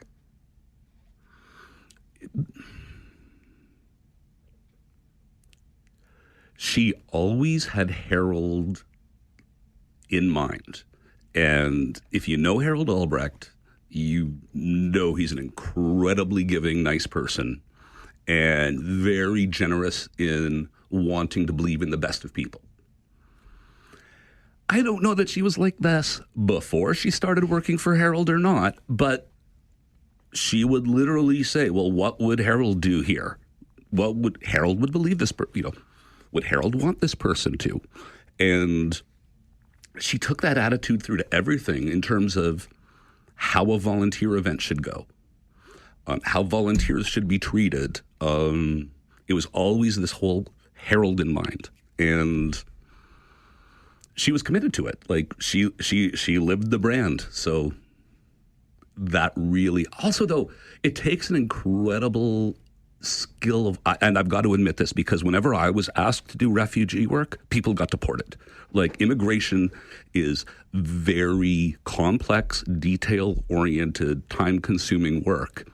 All the things that I'm not good at. It takes somebody special to be able to navigate that system and handhold the people who have significant and realistic worries about the system not serving them well. To be able to do that and to hold the hands and say, it's going to be okay, and be believed. And you know what I mean? That ability to maintain even keel while being detail-oriented is pretty keen. She lived the brand. You say, David. And, you know, from what I've taken in through the number of posts that I've seen since learning of Linda's passing, I get the very distinct sense that not only did she live the brand, but perhaps even elevated it, kept it relevant in this community. Just the work that she did made the brand as strong as it was. Well, as much as she was living Harold's brand, and this is one of the greatest things about Harold, was he let us shape his brand a little bit. There's no way that Harold on his own would have delivered a member statement in the House of Commons on the passing of Mel Brown. That was me. There's no way, though, that Harold would have put all of the effort he put into promoting the Portraits of Honor Veterans Project if he didn't have a military mom running his constituency office. He would not have paid so much attention to the motorcycle ride for Dad if it hadn't been for Linda and Harry Watts connecting him and keeping him totally motivated. Like, it wasn't just, like you say, that she elevated it. And there are all these projects that we took on, and I'm thinking of just named off those two in terms of veterans, that we probably, actually I shouldn't say probably, we would not have. You know, it would have been one of those things where Harold showed up and did the things he's supposed to do, as opposed to adopting some causes and doing everything possible for them. Because you can't take on everything. But when you have a staff member who's very willing to take on extra legwork to advance your cause and that cause, sometimes you just take advantage of it and say, I'm going to let this good thing happen. We have asked our good friend on the other side of the glass, Devin Robertson, to have a particular piece of music ready for just this segment today because I think it makes so much sense to play. Devin, would you mind a little bit of, this is called Untrue by Tim Lewis.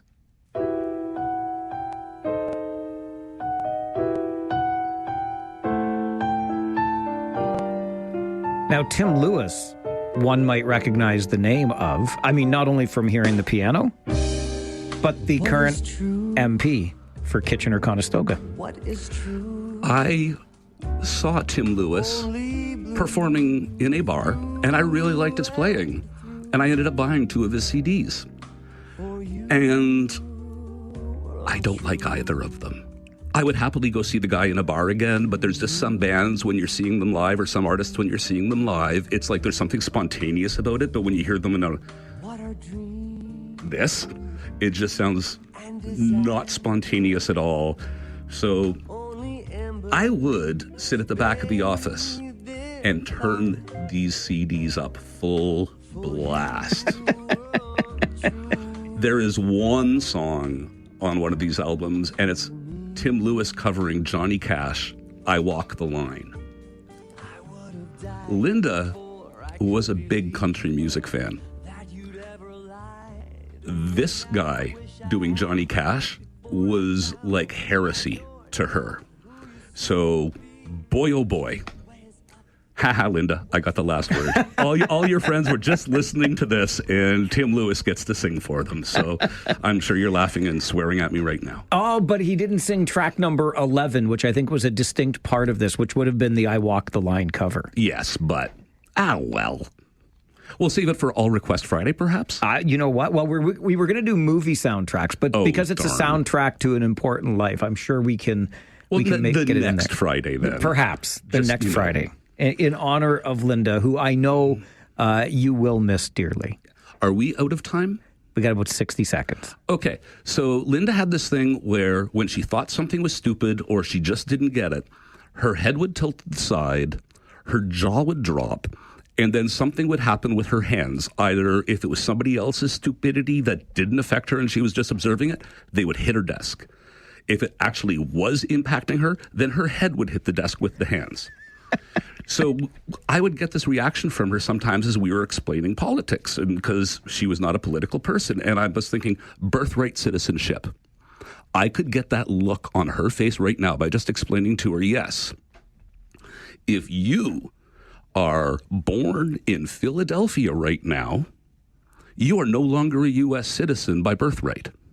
However, if you are born in Philadelphia and then move across state lines to New Jersey, you are an American citizen, because in Philadelphia, birthright citizenship has been in Philadelphia, you can't become a citizen by birth anymore. But Donald Trump shut down this whole nationwide injunction thing. So that whole, in Canada, we say a Canadian is a Canadian is a Canadian. Well, whether or not you are an American now depends on which state you are in. So yes, this is where Linda's jaw would drop, head would tilt, and hands would hit the table, and just, really? So that was for her. The world needs more Linda.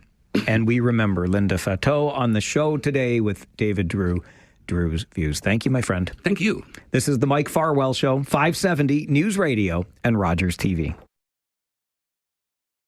Just ahead of our noon update in the 570 News Center, let's get our open line Talkback Hour started early. Rob waiting on the phones. Good morning, Rob.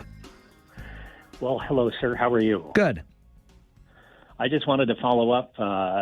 Linda was so close to us, and as David Drewe said, it's the number of times that she would reach out from Harold Ulbricht's office to get us involved in a shredding party or to support veterans. Was just phenomenal. She worked for us here at C2C Productions for a bit, and she was just, I think the thing that hurts the most about losing her is that she was always a constant, that she was a constant that you could depend on, that she would look at stuff no matter how weird, figure out how to how to make it work. That she had to figure out what 3/4-inch Umatic, Betacam SD, and DVCam tapes were here, and to come up with a filing system that I'm still using. That she was such a close friend with Carol Ann, and the number of times that I'd have to go, pick up 2 party animals, or find out that yes, the bar manager had asked them to keep it down a bit. It was just never ending, and she was such a constant to her family. And she did move to Bristol, Quebec, to be closer to her son and granddaughters a couple of years ago. But even though she was far away, that she was still right next door in our heart. So, Rob, really well said. I got to get to news, but thanks for sharing that. Really important stuff. This is the Mike Farwell Show, 570 News Radio and Rogers TV. Take out the papers and the trash, or you don't get no spending cash. If you don't scrub that kitchen floor, you ain't gonna rock and roll no more. Yakety yak. Don't talk back. Just finish cleaning up your room. Let's see that dust fly with that broom. Get all that garbage out of sight, or you don't go out Friday night. Yakety yak. Don't talk back. And with that, we begin your Talkback Hour for this Monday. And on Mondays, we make it your rant or rave hour. You upset about something? Rant about it. Get it off your chest and onto the air. Or, if you're happy, you can rave and you know it. Clap your hands, make the call. 519-570-2545, star 570, and 1-800-570-5715. Let's start things off with Dallas. Good afternoon, Dallas. Yes, sir. How are you now? I'm all right, thank you. And you? I'm not so bad. Good man. So, 2 points. The recycling thing, yes, I agree with it 100%. At the end of the day, I don't know how we're going to control it. I like to think that, people will put the proper things in the bins, but I go out to my bins and there's bags of garbage in there and everything else. So I don't know what you're going to do about that.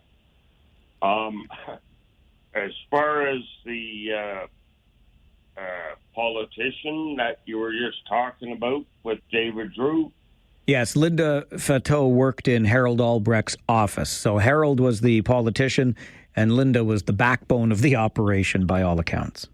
well, you know what? We need more of them. We do. You're right. We need more of those people that will get out and try to do things for people. Dallas, that's well said, and I couldn't agree more. And Linda certainly lived that and carried that out. You heard Rob call just before the noon news update with a similar sentiment. And it doesn't matter your political stripe. What you had in Linda Fateau was somebody who gave a damn, quite frankly. And when you paid a visit or made a call to Harold Albrecht's office, then Linda made sure that you were looked after and taken care of to the best of her ability, and even going beyond what the job would otherwise have required. On the recycling point, we did talk about that on the show earlier today.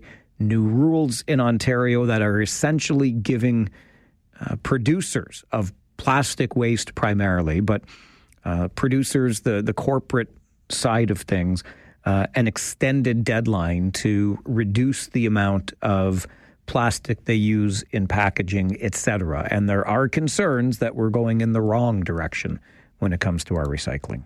Grant, good afternoon. Yeah, good afternoon. You already said you're doing fine, so that's great. I don't know much about this young lady that passed away. I know Mr. Albright, he seemed to be a gentle individual, similar to, I think, Mr. Layton. And whoever we got in now, they're just in for themselves and not really for the people. Oh, I don't know about that, Grant. I just think we had some exceptional cases in the past. That's all. But there are 343 exceptional people. I'm sure many of them are exceptional workers at what they do. Okay. Okay. And this Clipper manager, coach, or whatever his. Are you talking about the NBA now? Yeah, the NBA. Okay, the LA Clippers. What about him? Is he the manager of this team that's supposedly said some race comments? And is that correct? Grant, I wish I could help you there. I don't follow the NBA nearly close enough. I'll endeavor to find out why the LA Clippers are in your bad books right now. Mike, good afternoon. Good afternoon, Mike. How are you this day today? I'm well, thank you. How are you? I'm doing well. In the last couple of weeks, I've heard about government misspending $300 million on climate change initiatives that went nowhere. I'm hearing about this $173 million gold-plated police communication center. And I'm just scratching my head as a former corporate project manager who did capital project. We always find out about all this stuff after the project is finished or wherever. Where is the governance on the project beforehand? And my boss used to have a saying to me, if you come up with a gold-plated thing and you have a vision, make sure it's not a hallucination.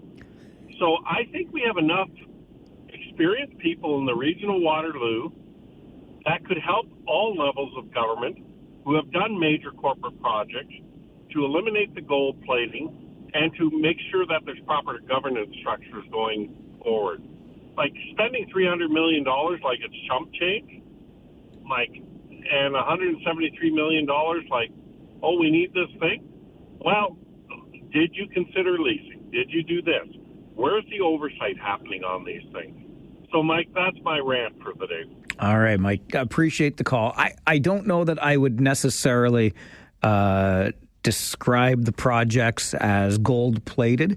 There is a cost of doing business in the world today. We know, too, that when projects go out for tender from municipal governments or governments in general, the cost tends to increase, doesn't it? But your general sentiment is one I can get behind. I've long said that the easiest money to spend is that which is not your own. And so I do think there is room across the board in projects like this to ensure that we are managing the purse strings very carefully. I can get behind that for sure. Talkback continues its rant or rave on the Mike Farwell Show, 570 News Radio and Rogers TV. On Mondays for Talkback, we rant and or rave. Let's get right back to the phones. They're busy today. Jody, good afternoon. Hi there, Mike. How are you today? Good, thank you.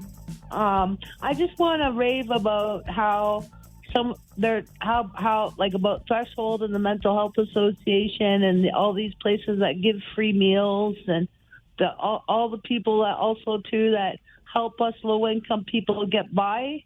It's everything we get from the ones who are helping us low income people get by.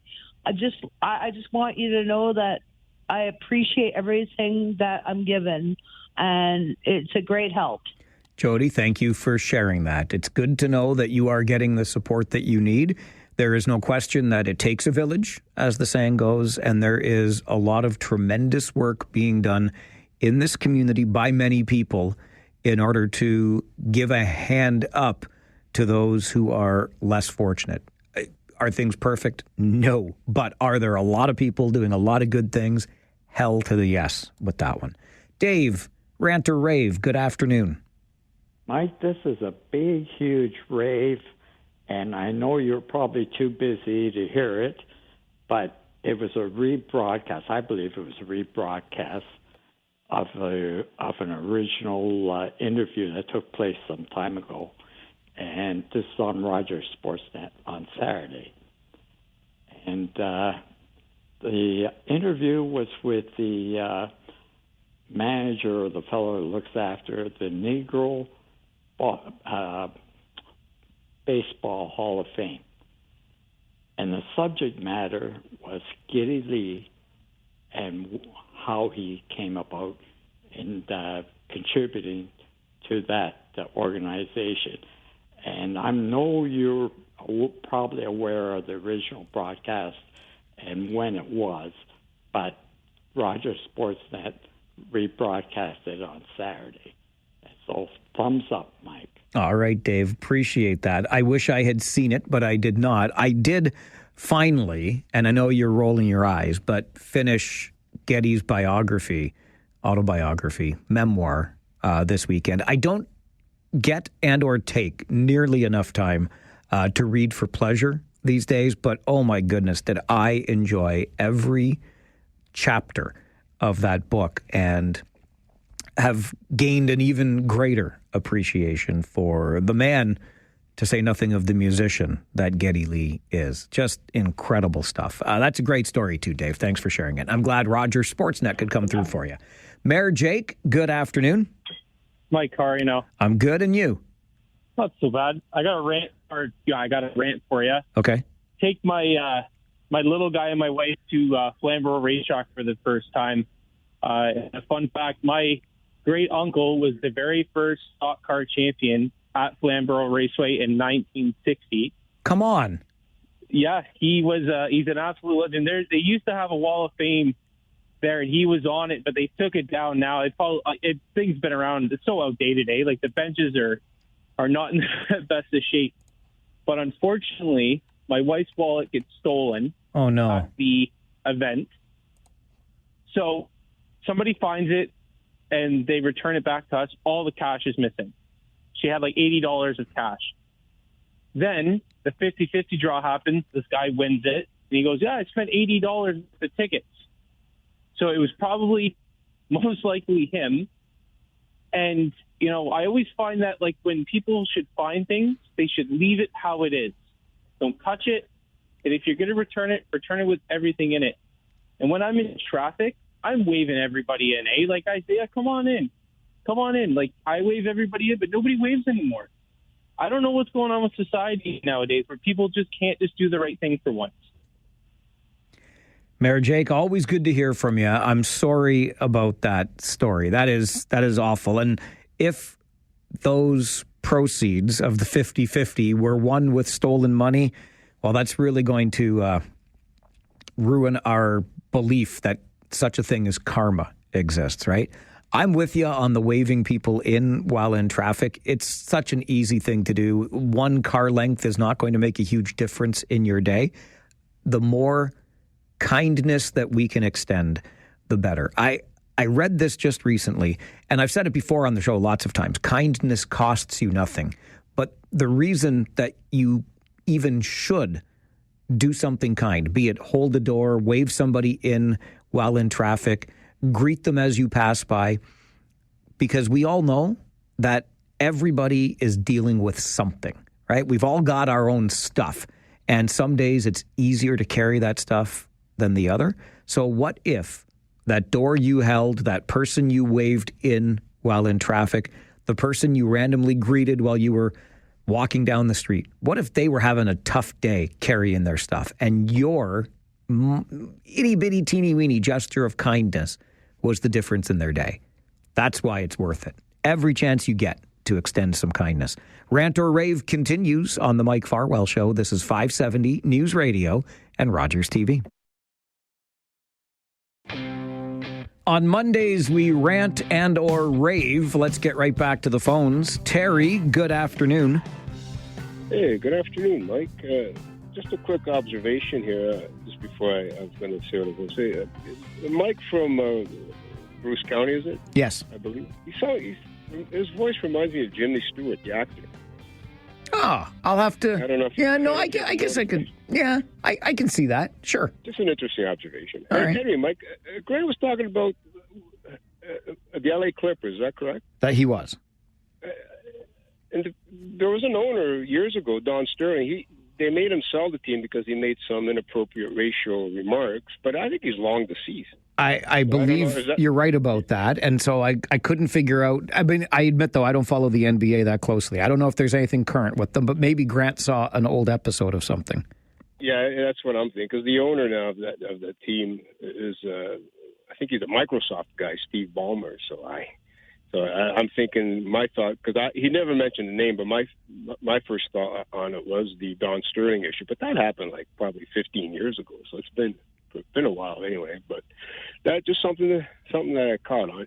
Thanks, Terry. Anyway, so, yeah, Appreciate you're welcome, Mike. Thank you. All right, enjoy the rest of your day. We'll make Terry like an assistant producer. Help me out on the stuff that I'm not up to snuff on. But I think I definitely remember, because there was some video that got leaked from the former owner, and yes, it is Steve Ballmer, the Microsoft guy that owns the team now. So, and I haven't heard anything unless I've missed it, but, you know, Grant might have seen an older episode of something. Andre, good afternoon, rant or rave? I got a couple raves, and one is all the activities we have in the community. Like, I know you had the game thing on our show at the Odd, but right after that, for my son's birthday, I went to the VR, virtual reality. Oh, yeah. Yeah, and you know, being blind, they gave me a chair on wheels, and I just parked myself right in the middle of everybody, and it put me so much smile on my face just listening to them being in it. You know what I mean? My second one is we went to the movie theater on Boardwalk, and you know, again, being blind is just something you don't think you'd do, right? And this is my second time now, because the first time was sound. This time was anyway, they gave me a pair of headphones that is help me with words here, describe video. Okay. And I had the headphones on all the time because it was so well described, and I would recommend a lot of people disabled or being blind being there, because like I didn't even know it was Scarlett Johansson, and it kept describing this beautiful blonde girl, gives a nice smile and stuff like that. Like I was so into it, like impossible. But the reason I'm calling, Mike, is from this place on Boardwalk. I met this gentleman that worked there, and he was okay for me mentioning his name, Marcus Dion.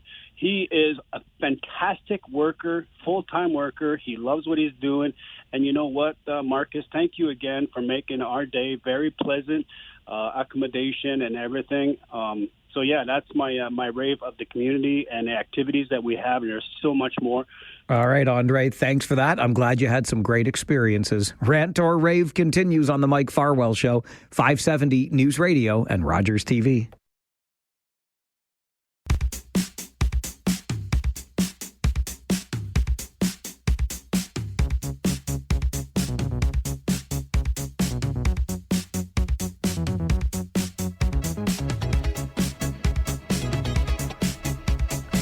On Mondays, our Talkback Hour is for your rants and or your raves. Rant because you're upset about something, you can get it off your chest and onto the air, or rave because it's making you happy on this Monday afternoon. 519-570-2545, star 570, and 1-800-570-5715. Kyle, good afternoon. Good afternoon. Okay, Blue Jays, let's play ball. Wow, that's my rave. This team, they are going places. And you know what? I heard some guy from Boston saying that, you know, the Fenway Frank or something like that is the best hot dog you're going to get at a baseball game. I disagree. You go to the Jays game, you get yourself a Schneider's Ballpark hot dog that you're going to enjoy, an ice-cold Canadian wobbly pop at a Canadian Jays game. You cannot go and beat that with the atmosphere, the view of the CN Tower, and the Rogers Center. You know, that's the place where you got to be. Let's go, Blue Jays. Come on. 8-game winning streak. I'm down. Let's go, buddy. Thanks, man. Thanks, Kyle. I appreciate the enthusiasm for Canada's baseball team. Understandable. But let me call you on just a couple of things here. First of all, what view of the CN Tower? They had the ding-dang lid closed yesterday because it was too hot. It's too hot to play baseball. So they closed the roof. Good thing we had it. It was really hot this weekend. But you couldn't see the CN Tower if you were sitting inside Rogers Centre yesterday because the roof was closed. And I hear you.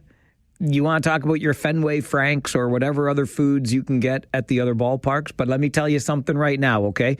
You could leave Kitchener at here's the scenario. Leave Kitchener at 2:00 today. Your mission is this: if you leave Kitchener at 2:00 this afternoon, which hot dog can you get sooner? The Maple Leaf Ballpark dog from Rogers Centre or the Fenway Frank from Boston? Because we all know traffic on the 401, right? My money's on getting your hot dog in Boston before you get it in Toronto. Nonsense getting downtown in that city these days. But, again, Kyle's enthusiasm is very well placed. Good job by you. Good job by you, Blue Jays. I'll remind you that the one and only Blue Jay Hunter joins us every Wednesday morning at 11 to talk Blue Jays baseball. Now, the Jays are going into back-to-back series versus the worst teams in baseball, starting tonight in Chicago against the White Sox. Let's just hope the bloom doesn't come off the rose in the next little bit, because they sweep the Yankees, they sweep the Angels, and your Toronto Blue Jays are in first place. I hate to sound like a bandwagon jumper. I think I am being a bit of one, though, when I admit to this, but all of a sudden, a Sunday afternoon game in early July is much more meaningful. When we got home yesterday afternoon, I thought, I'm just gonna turn the game on for a little bit, see how our Blue Jays are doing. It's funny what happens when you're winning. People are just that much more interested in what's going on. So Blue Jay Hunter will be here Wednesday morning at 11. We'll talk some more Blue Jays baseball in depth, and who knows?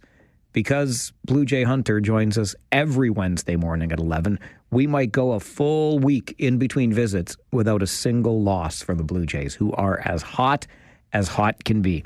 Speaking of which, allow me, if I may, to raise this issue again. I did it so at the beginning of the show today, and I think it bears repeating. Dozens of calls to regional police to rescue or over concern about pets inside vehicles in this weather. What in HE double hockey sticks are you thinking if you leave your pet unattended in a vehicle in the summertime? Heck, it can get warm enough in the wintertime if you got a black car like I do and the sun's beating down on it. I just do not understand this behavior. And every single summer, without fail, we have these conversations. Why? Why is this even a thing that we have to tell you not to do? Of course you shouldn't do that. I've always tried to figure this out. As much as I love our Rosie, the pandemic pup, who brings so much joy to our lives. We love having her around.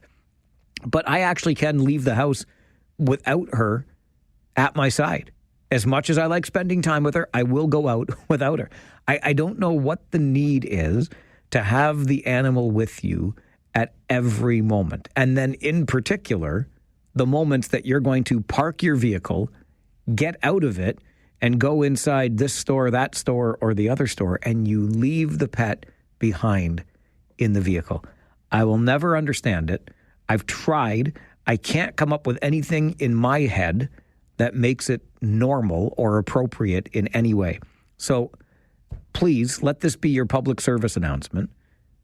Do not leave your pet inside a vehicle in weather like this.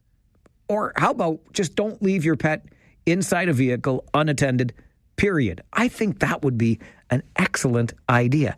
And by the way, if you are one of those dozens of people that prompted calls to regional police about the pets being left inside those vehicles, you are going directly to jackwagon jail. There is no passing go. There is no collecting 200. We have locked you up and thrown away the key. You are now the newest members. We're getting full already. We usually only induct one at a time, but here you go. The sentence has been issued. You leaving a pet inside a vehicle are going to jackwagon jail. This is the Mike Farwell Show, Rant or Rave on 570 News Radio and Rogers TV.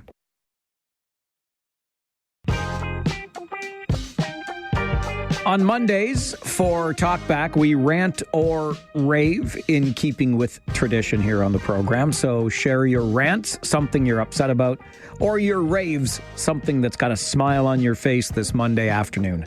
Back to the phones for Greg. Good afternoon, Greg. Hi, Mike. I guess I have a rant and then maybe a story. So the rant, when are the police next in for chats? Tomorrow. It is tomorrow. Okay, because it's actually a question I want to run by them. Picture yourself going up to a traffic light. Okay, you're going to turn left, so you're waiting, busy traffic going, and okay, then also there's the pedestrian signal, and it starts to count down. You have a major turn yet, and then finally, okay, it's clear. The pedestrian signal's down to 5, yet some pedestrians still only then start out into the intersection.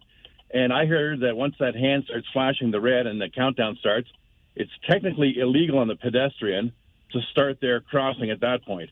And like I say, then also I don't think it's illegal at all to start your crossing at that point. I think it's a race more than anything, but it's just a warning that if you cannot cross in the amount of time that is left on the clock, you should wait. Okay, so then all of a sudden, if somebody makes their left-hand turn and not realize it, there's somebody like halfway through, and I wonder who'd be at fault then if all of a sudden it does lead to something because, I had heard that there is a technicality out there whether it is or not. That's what I wanted to run by them and just see what their thoughts were. So if I have time, maybe I'll call tomorrow. And just based on somebody else that called, here's a quick story. About 6 weeks ago, somebody walked into Tim Hortons in Elmira, got a coffee, sat down, and it's like, there's a purse sitting, hanging on the bench. And it's like, okay, well, maybe the table's taken. They just thought, well, they'll wait, they'll have their coffee. Nobody came for it and thought about giving it to the counter, but nope, thought, it's a better idea. Just leave it in my own capable hands. They took it and looked inside, found the address, and after work took it to the person, and wow, was she ever happy. She said, so this fell into the hands of an honest person and kind of renewed faith in everybody. And she just couldn't stop hugging and eventually said, here's $20. And I said, there it was me. I was going to say, come on. I just gave it away. I'm not trying to self-proclaim anything, but then I just said, and then I was there for a half hour chatting with them, super nice people. And she says, here, you have to have another hug, and just she couldn't stop the tears of relief. And I said, hey, I just know the one time I had my cell phone or whatever. I know what you're doing. I said, but it's done. And they just couldn't believe that, because they said, where was it? They didn't even know it was Tim. They were trying to trace their steps, checked a few places, and then, they just couldn't thank me enough. And I said, I didn't even dig through the purse. I just said I just dug through enough to find an address, like an ownership of the vehicle or something, and I have no idea what else was in their purse. It wasn't my business. And I said, okay, after work, hey, that's on the way home. I'll just go there, and they were home, and, and then you heard the story. So great stuff. That's good to know, Greg. So it can happen.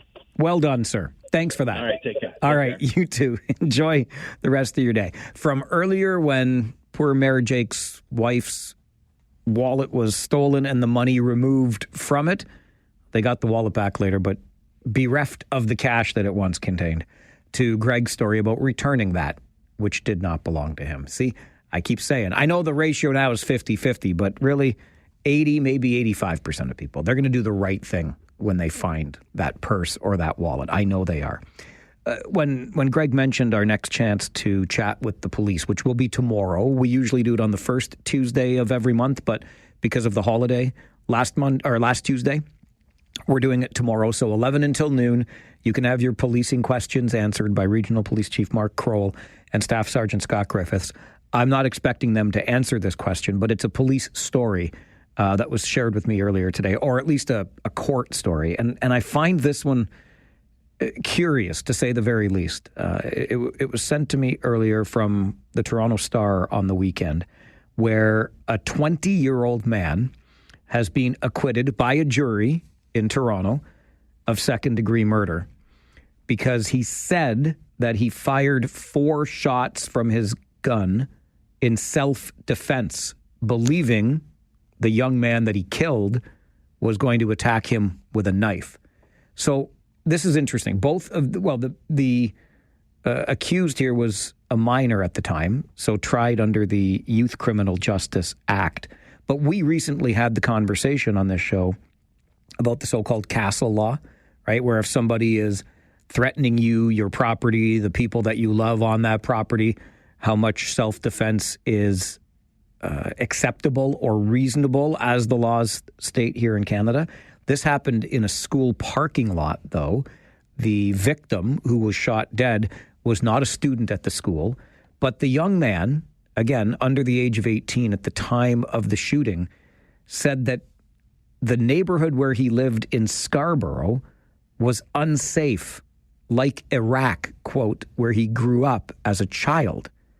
So because he felt unsafe in the neighborhood, when he was offered access to a gun, he took it and carried it and then used it to shoot somebody charged with second-degree murder, but the jury in Toronto acquits him of that charge. He will go back still to face a firearms-related charge, which I would hope so, because but the jury in this case basically accepted the defense that this was done in self-defense. The shooting happened in self-defense. I'm thinking to myself, but you're not, and this was a handgun he was carrying in his waistband of his pants. I should hope there's a firearms charge coming, because we're not allowed to do that in Canada. But I think the precedent here is just fascinating. Self-defense because you believed that you were in imminent danger to your person, so you can use an illegal gun to shoot somebody dead, and a jury has acquitted him on that. Very, very curious indeed. Rant or Rave continues on the Mike Farwell Show, 570 News Radio and Rogers TV.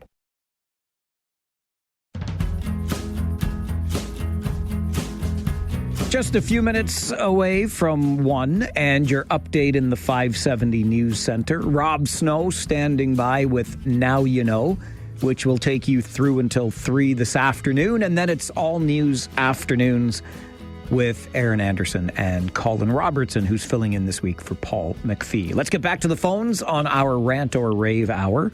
Mary, good afternoon. Good afternoon, Mike. I have a rant and a rave. Okay. I've been following Jim McLeod's journey. Oh, yes. The gentleman who was separated in long-term care from his wife. Yes. And my rave is for... Now, Catherine didn't get a bill through, but she's certainly been trying. And I have thumbs down on the people in the legislature that won't join her. I'm sure they've got parents in similar situations. Yeah, until it happens to you, Mary, I just don't think enough people have cared. Yeah. Well, can you believe people are that? I know. I'm with stupid? You. It makes me... Jack Wagons. Let's put him... I got another one. Okay. That's just a rant. You were saying there the head injuries have increased extensively with those bikes. What are they, e-bikes? The little e-scooters, yeah. Yeah, e-scooters. The people don't wear helmets. That's right. Now, don't you have to wear a helmet on a bicycle? Oh, you're supposed to wear the helmet on the scooter, too. The problem is people are not. No, I know that. Okay. But I'm suggesting, instead of dinging the drivers of cars with all these exorbitant fines with the photo radar, let's set up photo radar, license these bikes, and take a picture. There you go. And then send, and we need money. We need money. Isn't that easy to do? If you're looking for the money tree, Mary just planted it. Get those scofflaw cyclists. Yeah. Okay. Thanks, Have Mary. a great day. Thanks, Bye-bye. Mary. You too. Bye-bye. You know what? Just because she just showed up on the line, I'm going to squeeze in one more. Shelley, I've only got like 30 seconds, though. Good morning, Mike. I'm going to be quick. On the weekend, I was out of town for a funeral. I returned home to a message from my neighbor who had found a whole bunch of drug paraphernalia on our property. We called the police, and I got a call back from a staff sergeant who said we ourselves had to dispose of the drug paraphernalia. It wasn't their job to do it. That's my rant. No, sorry, that's my rant. Okay. And I might call tomorrow and speak to the chief of police in the morning to find out why it's our job to pick up drug paraphernalia when left by and there was identifying information also left. Okay, Shelley. You know what? Good reminder. Ask the chief tomorrow from 11 until noon. We are also going to be talking about soaring home insurance costs, up 84% over the last decade, and why one organization has issued a complaint about that. And again, is it time for backyard chickens in Cambridge? All of that and more on the show tomorrow. I'll be back at 9. I hope you join me then. My name's Mike Farwell. Bye for now.